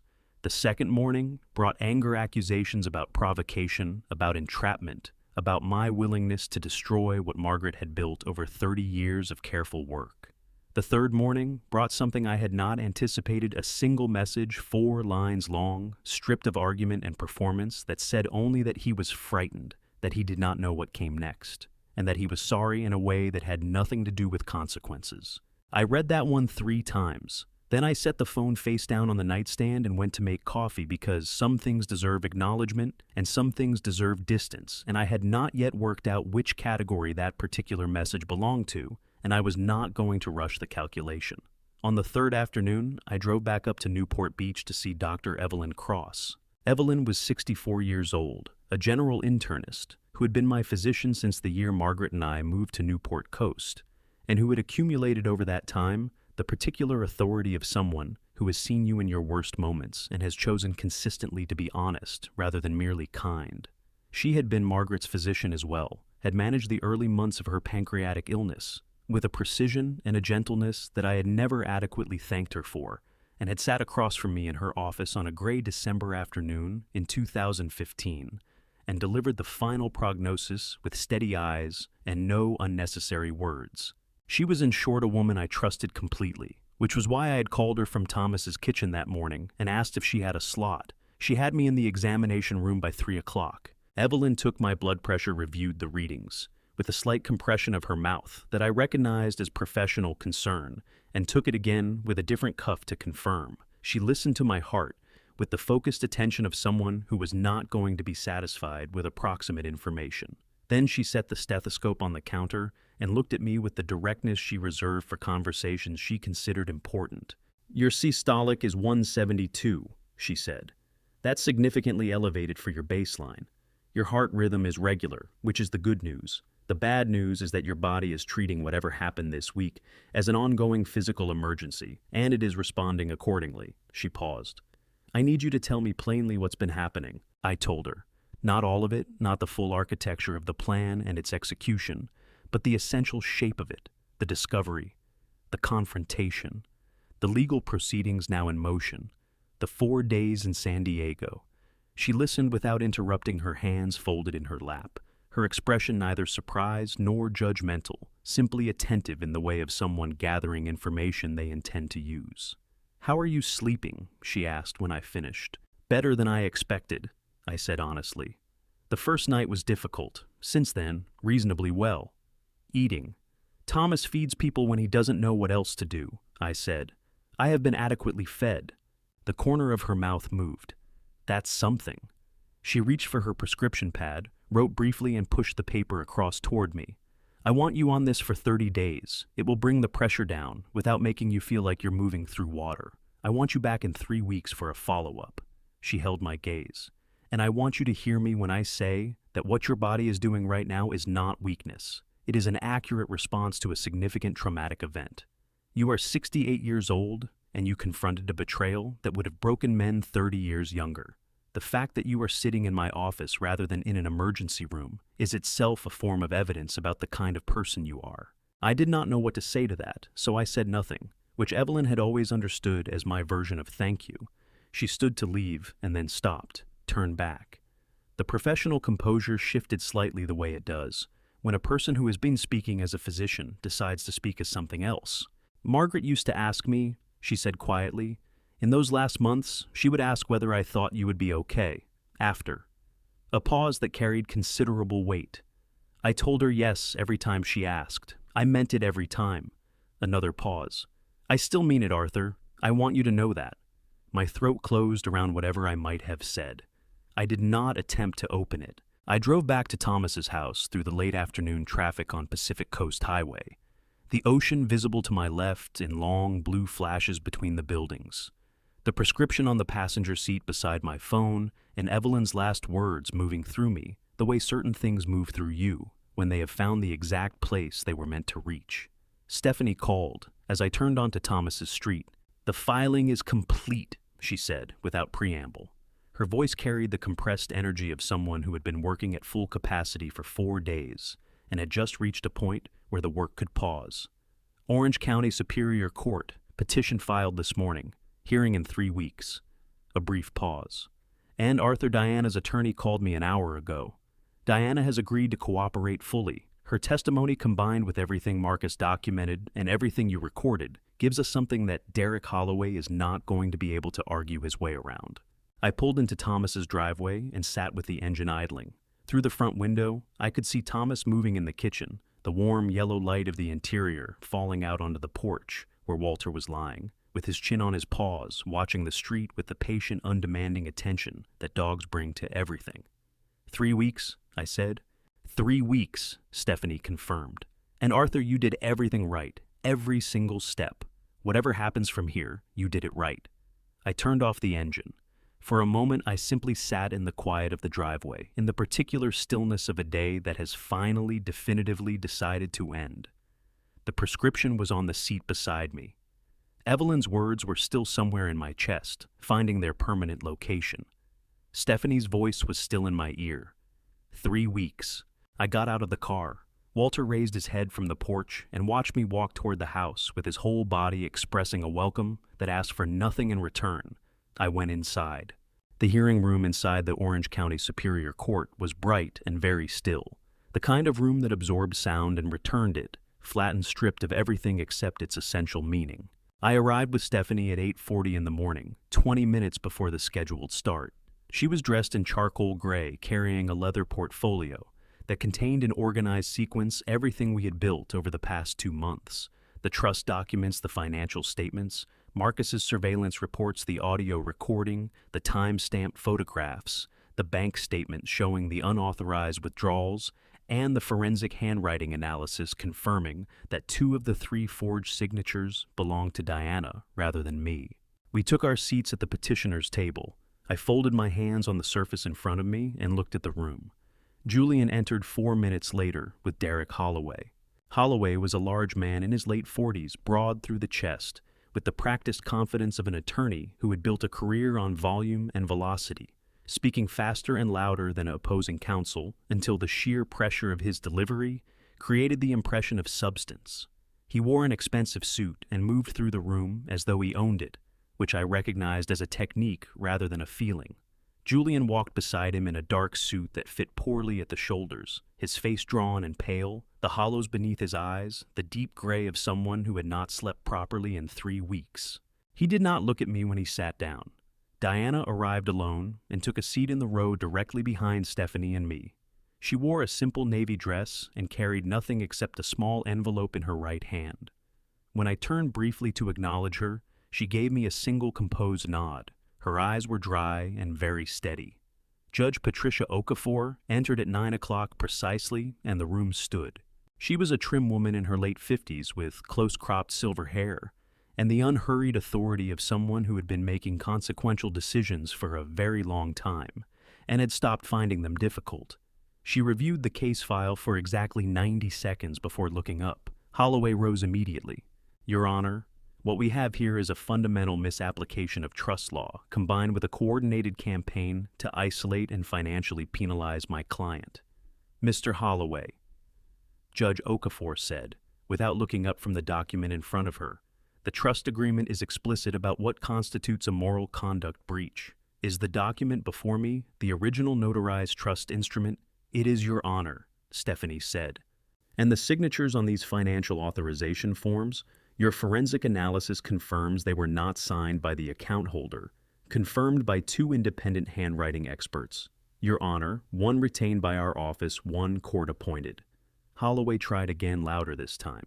"Your Honor, my client disputes the characterization of these transactions as unauthorized. He operated under a reasonable belief that as sole beneficiary—" "He is not the sole beneficiary," Judge Okafor said, with the flat precision of someone correcting arithmetic rather than arguing law. "The trust names the petitioner as the primary beneficiary of his own assets during his lifetime. Your client is a contingent beneficiary. Those are not the same thing, Mr. Holloway." Holloway opened his mouth. The judge continued without pausing. "Furthermore, the audio recording submitted into evidence contains statements by your client that are directly relevant to the elder financial abuse filing. This court finds that evidence admissible under California Evidence Code, Section 633, given that the recording was made by the property owner within his own residence." Holloway sat down. He did so slowly, the way large structures settle when the load becomes too great. It was then that Julian's attorney made one final effort. He called Diana as a witness, his voice carrying the careful optimism of a man playing a card he believed was still good. Diana stood. She smoothed her dress. She walked to the front of the room with the measured steps of someone who had made her decision well before she arrived and had no intention of revisiting it. She stood before Judge Okafor, and then she turned and looked at Julian directly the first time, as far as I could tell, that she had looked at him since entering the room. Julian's expression cracked open the way a window cracks under pressure, not breaking, not yet, but fractured through in ways that could not be repaired. "Mrs. Whitmore," Holloway said carefully, "in your experience living with and observing your husband over 6 years of marriage, would you characterize him as Your Honor?" Diana said, addressing the judge rather than the attorney, her voice entirely level, "I have nothing to say in my husband's defense." She returned to her seat. Judge Okafor delivered her ruling 12 minutes later. The Newport Coast property remained the petitioner's separate asset. Whitmore Property Group was ordered to repay $1.2 million in misappropriated trust capital with interest calculated from the date of each unauthorized transfer.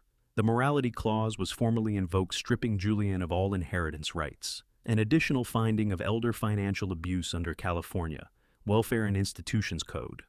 Section 15610 was entered into the record, referred to the district attorney's office for review. Julian sat very still through all of it. When the gavel came down, he put his face in his hands. I gathered my documents, thanked Stephanie quietly, and stood. As I turned to leave, I passed within 3 feet of my son. He did not look up. I did not stop. Kayla Sutton left on a Thursday evening 2 days after the verdict. Julian told me this later, not directly, not in a conversation I sought out, but through Stephanie, who heard it from Diana's attorney, who had been in contact with Julian's new representation as the divorce proceedings began to take shape. The account that came back was brief and without drama, which seemed fitting. Kayla had packed a single bag. The red Mini Cooper had backed out of the parking space in front of the Costa Mesa apartment Julian had rented with the last of his personal savings, and that was the end of it. She did not leave a note. She blocked his number before she reached the freeway. Julian called her 11 times that first evening. I know this because he mentioned it obliquely in a message he sent me 4 days after the verdict. The first message that was neither an accusation nor an apology, just a flat recounting of events, the kind of message a person sends when they have run out of strategies and are simply reporting their own damage. He wrote, "She left. I don't think she was ever really in it for me." He did not ask for a response. I did not provide one. I thought about that sentence for longer than I expected to. I don't think she was ever really in it for me. It was, as far as I could tell, the first honest thing Julian had written to me in years, and the particular sadness of it was that he could see that clearly in Kayla while remaining entirely unable to apply the same clarity to his own behavior toward his father. That kind of selective self-awareness is its own punishment, I suppose. It tends to ensure that the lessons available in any given catastrophe are the last ones learned.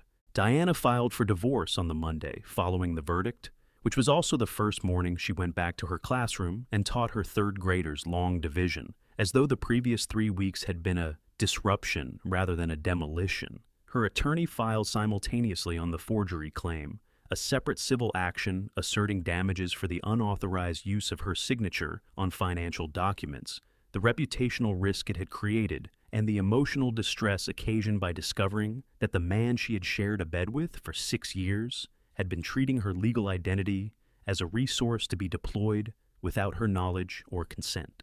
I heard about the filing from Stephanie on a Tuesday afternoon, standing in the paint aisle of a hardware store in Newport Beach, holding 2 sample cards, one a warm ivory one, a soft sage, trying to decide what color to put on the living room walls.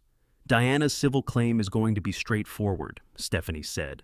Julian has limited assets left to defend with. The forgery is documented. I expect it will settle within 60 days. Good, I said. How are you? She asked. It was the first time she had asked me that in a non-clinical context since the morning I had called her from my bedroom after reading the laptop. I looked at the 2 paint samples in my hand. I'm in a hardware store, I said. I'm picking out paint. A brief pause, and then Stephanie laughed a real laugh, not the professional warmth she deployed in client conversations, but something more relaxed and genuine. That's the best answer you've given me in months, she said. I bought the sage.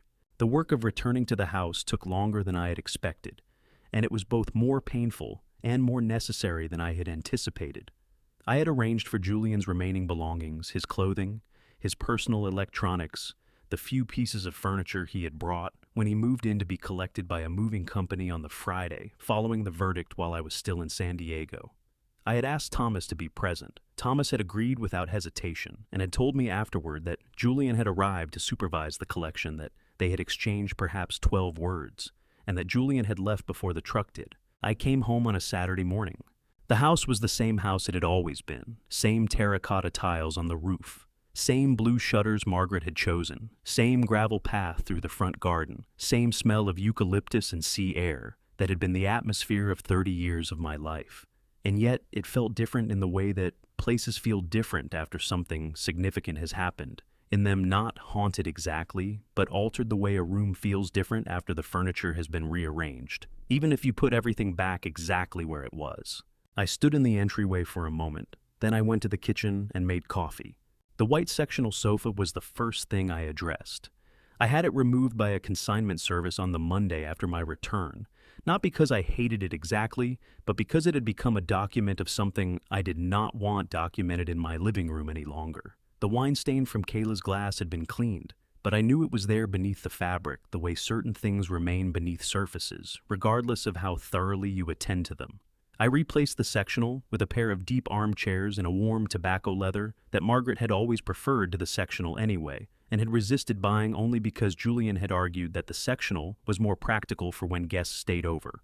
I spent a weekend painting the living room with the sage I had chosen. It was slow, deliberate work, the kind that requires full attention and rewards patience, and I found that I was grateful for both requirements. I worked from early morning until the light faded, and in the evenings I sat in one of the new armchairs with a glass of wine and looked at the wet walls and felt with increasing clarity that I was doing something necessary.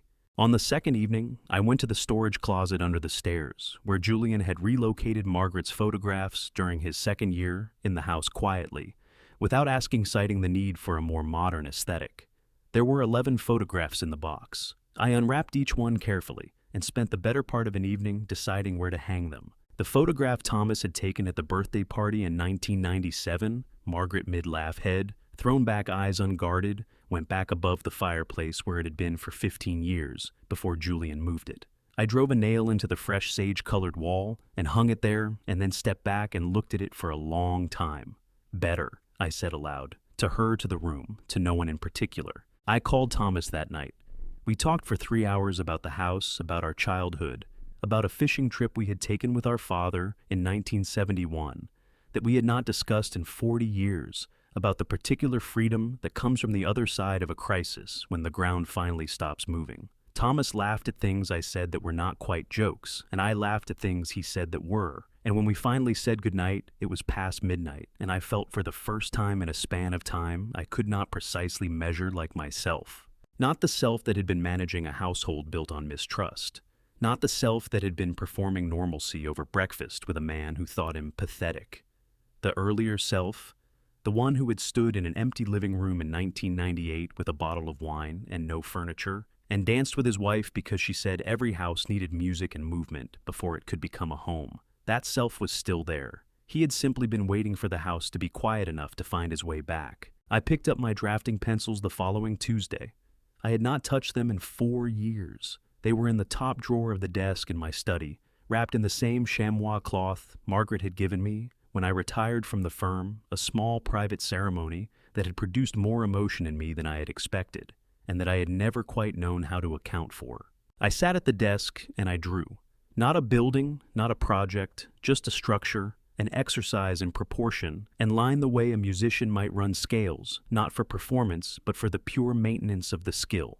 My hand was uncertain at first, and then less uncertain, and then by the end of the afternoon, it was moving with something that felt cautiously and with appropriate humility, like fluency. I drew until the light gave out.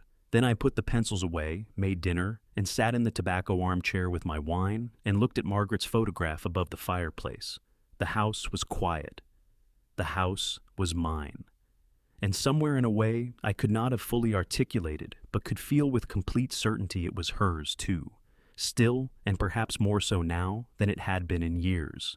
3 months is not a long time measured against most things that matter. It is not long enough to forget. It is not long enough to fully heal. It is not long enough to answer all of the questions that a crisis of this kind deposits in you, the quiet ones, the ones that surface at 4 in the morning, or in the middle of an ordinary afternoon, asking you to reckon with what you missed, and why, and what that says about the kind of man you have been. 3 months is long enough, however, to begin to understand the difference between what is lost and what remains. And in my experience, that distinction once made clearly changes the texture of every subsequent morning. Stephanie called me on a Tuesday in the first week of August and asked if I wanted to get coffee. She suggested a place in Corona del Mar, a small cafe on Pacific Coast Highway that she had been going to for 20 years. The kind of place that had survived every restaurant trend of the past 2 decades by simply refusing to participate in any of them.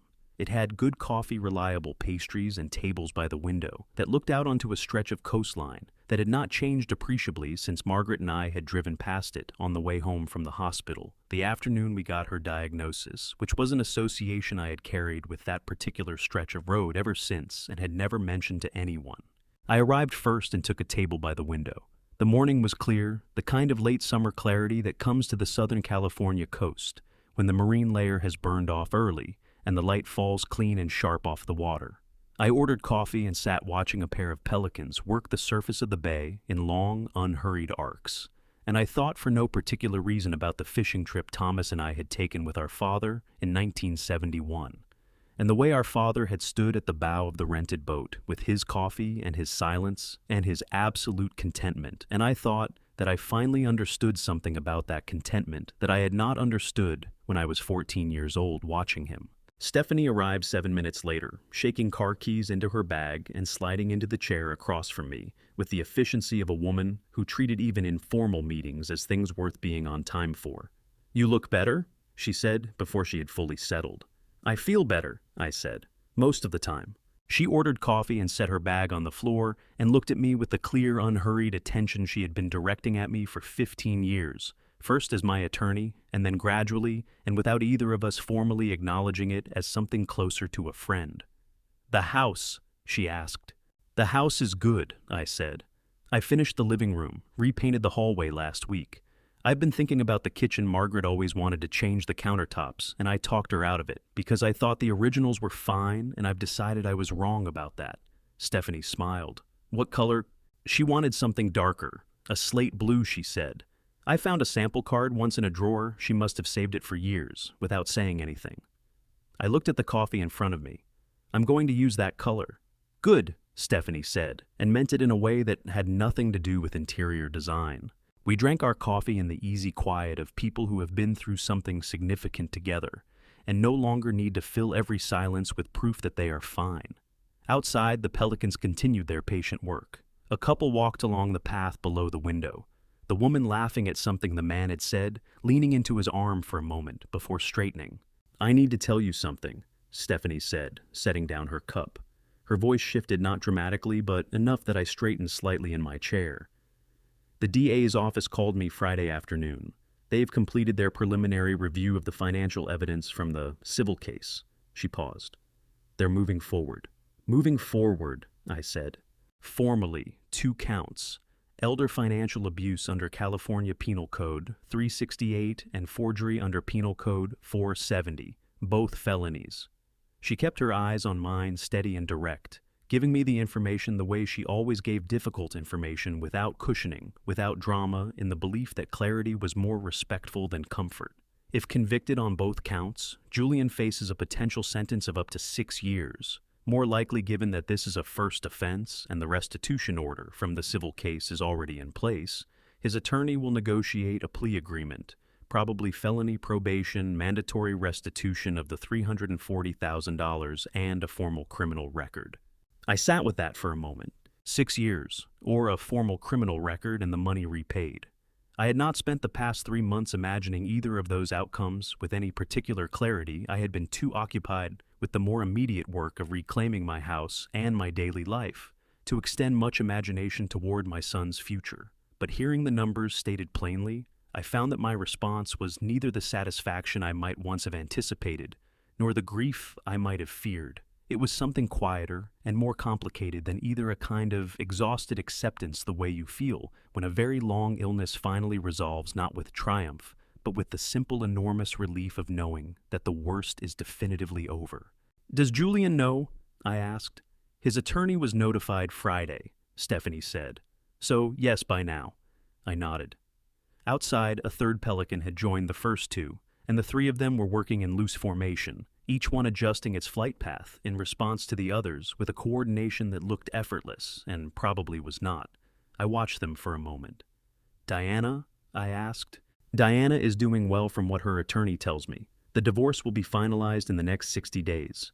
California's 6-month waiting period applies, but they filed early enough that the timing works out. The forgery settlement is on track. She's back in her classroom." Stephanie picked up her coffee. "She called me last week, actually. She asked for your number. I told her I'd check with you first." "Give it to her," I said. Stephanie nodded, made a note on her phone, and set it face down on the table. "There's one more thing," she said. She reached into her bag and produced a small envelope, cream-colored, and placed it on the table between us. It was sealed. My name was written on the front in handwriting I did not immediately recognize. "What is this?" I asked. "Diana left it with my receptionist yesterday morning," Stephanie said. "She asked me to give it to you in person." I looked at the envelope for a moment without picking it up. It was the kind of object that changes the character of a table simply by being placed on it, small, ordinary, and somehow weighted with more significance than its physical dimensions could account for. She also said, Stephanie added, and there was something careful in her voice now, the particular care of someone delivering a message they want to get exactly right, that she wanted you to know that she is going to be okay, that she wanted you to hear that directly, not through an attorney. I reached out and picked up the envelope. Inside was a single card plain, white no printed design. Diana's handwriting was small and precise, the handwriting of a person who spent her days writing on classroom whiteboards and had long since made peace with legibility as a professional obligation. It read, Arthur, you didn't have to tell me the truth. You could have let me go on not knowing, and it would have been easier for you. The fact that you didn't is something I will carry for a long time. Margaret raised a good man. I'm sorry it took me this long to see what her son became. Take care of yourself. Diana. I read it twice. Then I folded it carefully along its original crease and slid it back into the envelope. She's going to be all right, I said. She is, Stephanie agreed.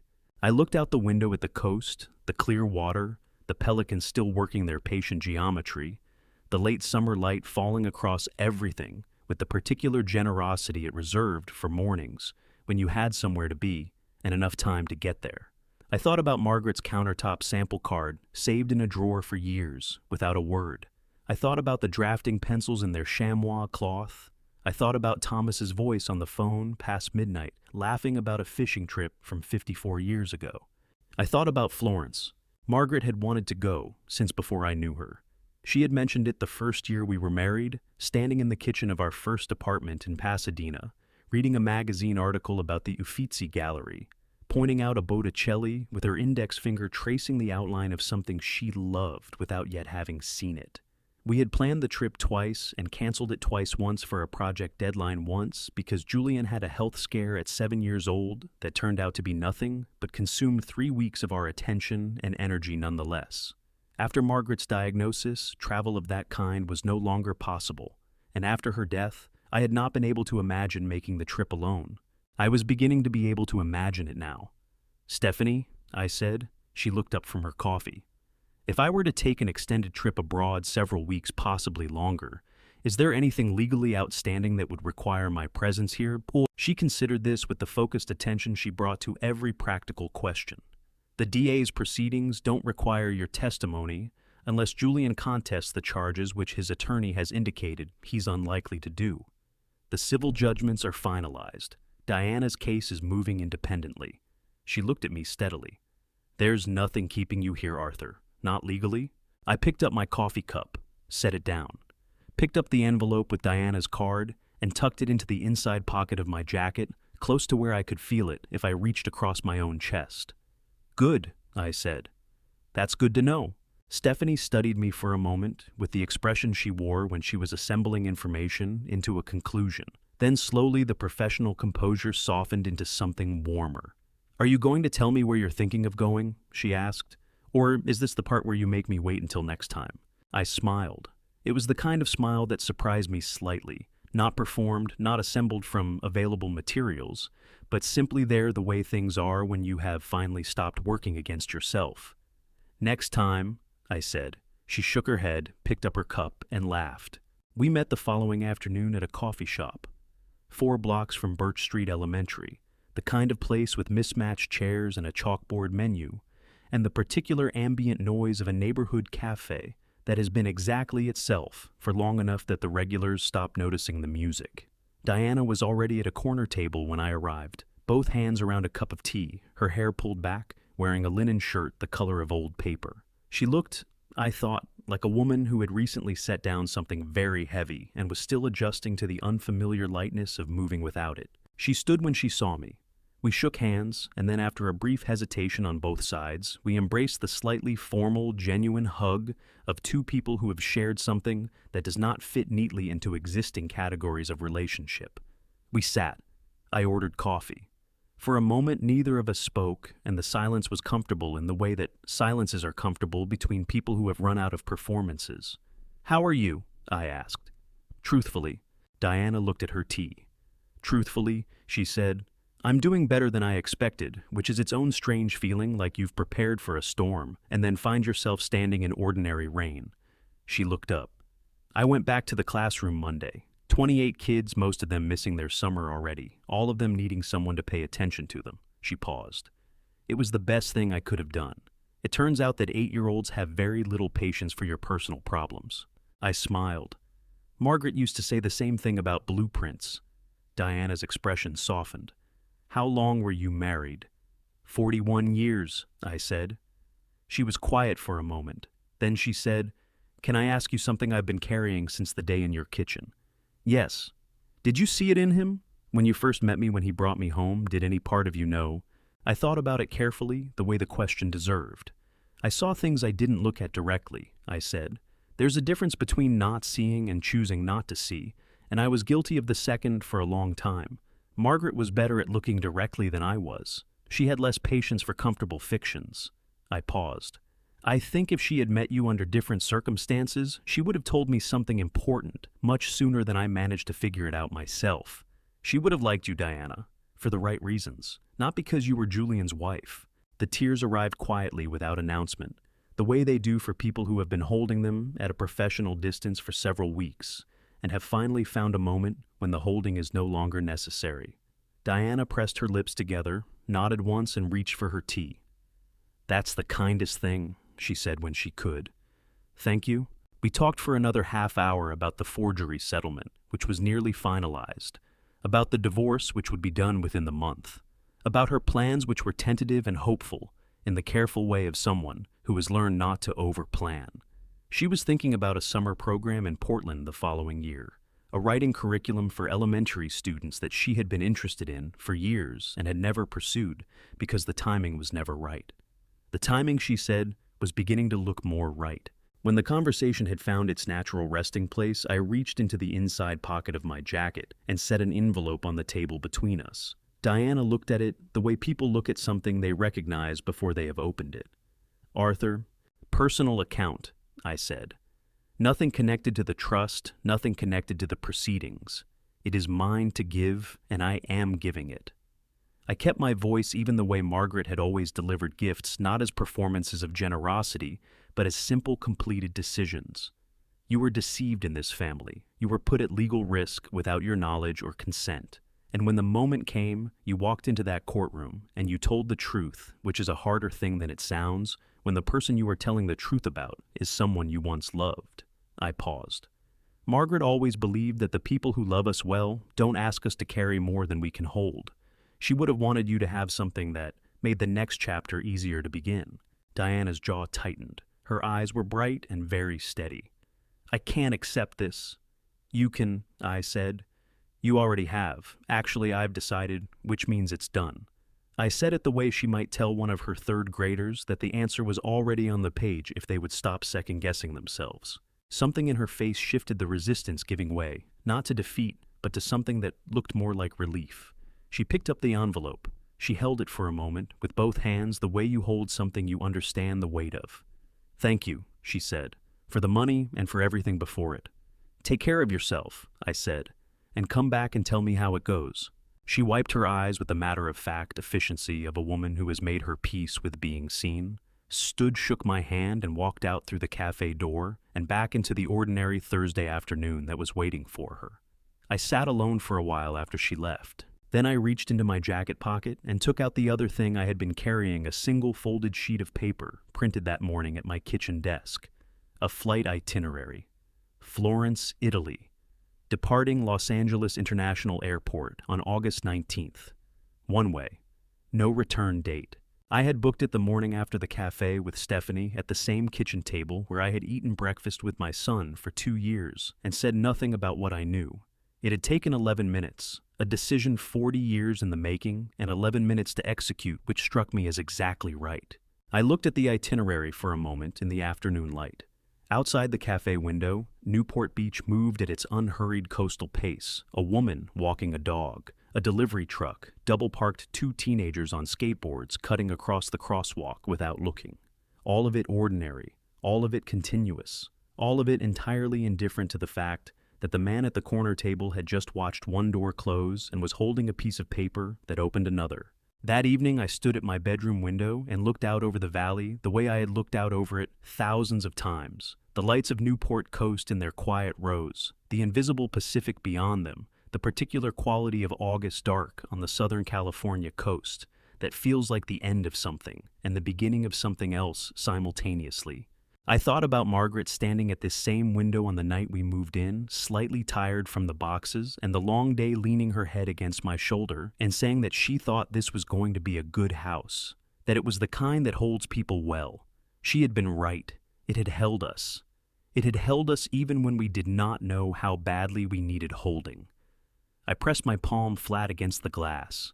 The surface was cool and still. "I'm going," I said quietly. "I'm finally going. And I'm bringing everything you gave me with me." Outside, a single light moved slowly across the dark water, a boat heading somewhere patient and unhurried, entirely certain of its direction. Tomorrow, I would begin.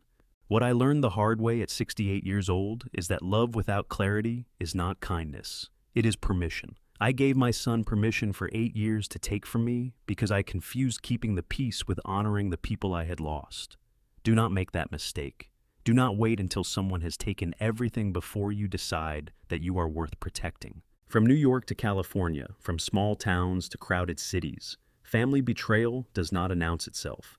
It arrives quietly, wearing the face of someone you raised, someone you trusted, someone you believed in long after the evidence suggested otherwise. This family story is not unique to me. I have come to believe that God places these moments in our lives not to break us, but to show us exactly how much we are capable of surviving and rebuilding. My personal belief is simple. The people who truly love you will never ask you to disappear so they can inherit what you built. If someone is counting the days until you are gone, they were never really with you to begin with. Family betrayal changes you, but it does not have to define you. This family story ends in Florence, and that is enough. If any part of this moved, you leave a comment below. Share it with someone who needs to hear it. And if you have not subscribed yet, this is the moment. Thank you for staying until the very end. The stories ahead contain fictional elements crafted purely for reflection. If that is not for you, no judgment, simply choose what serves you best.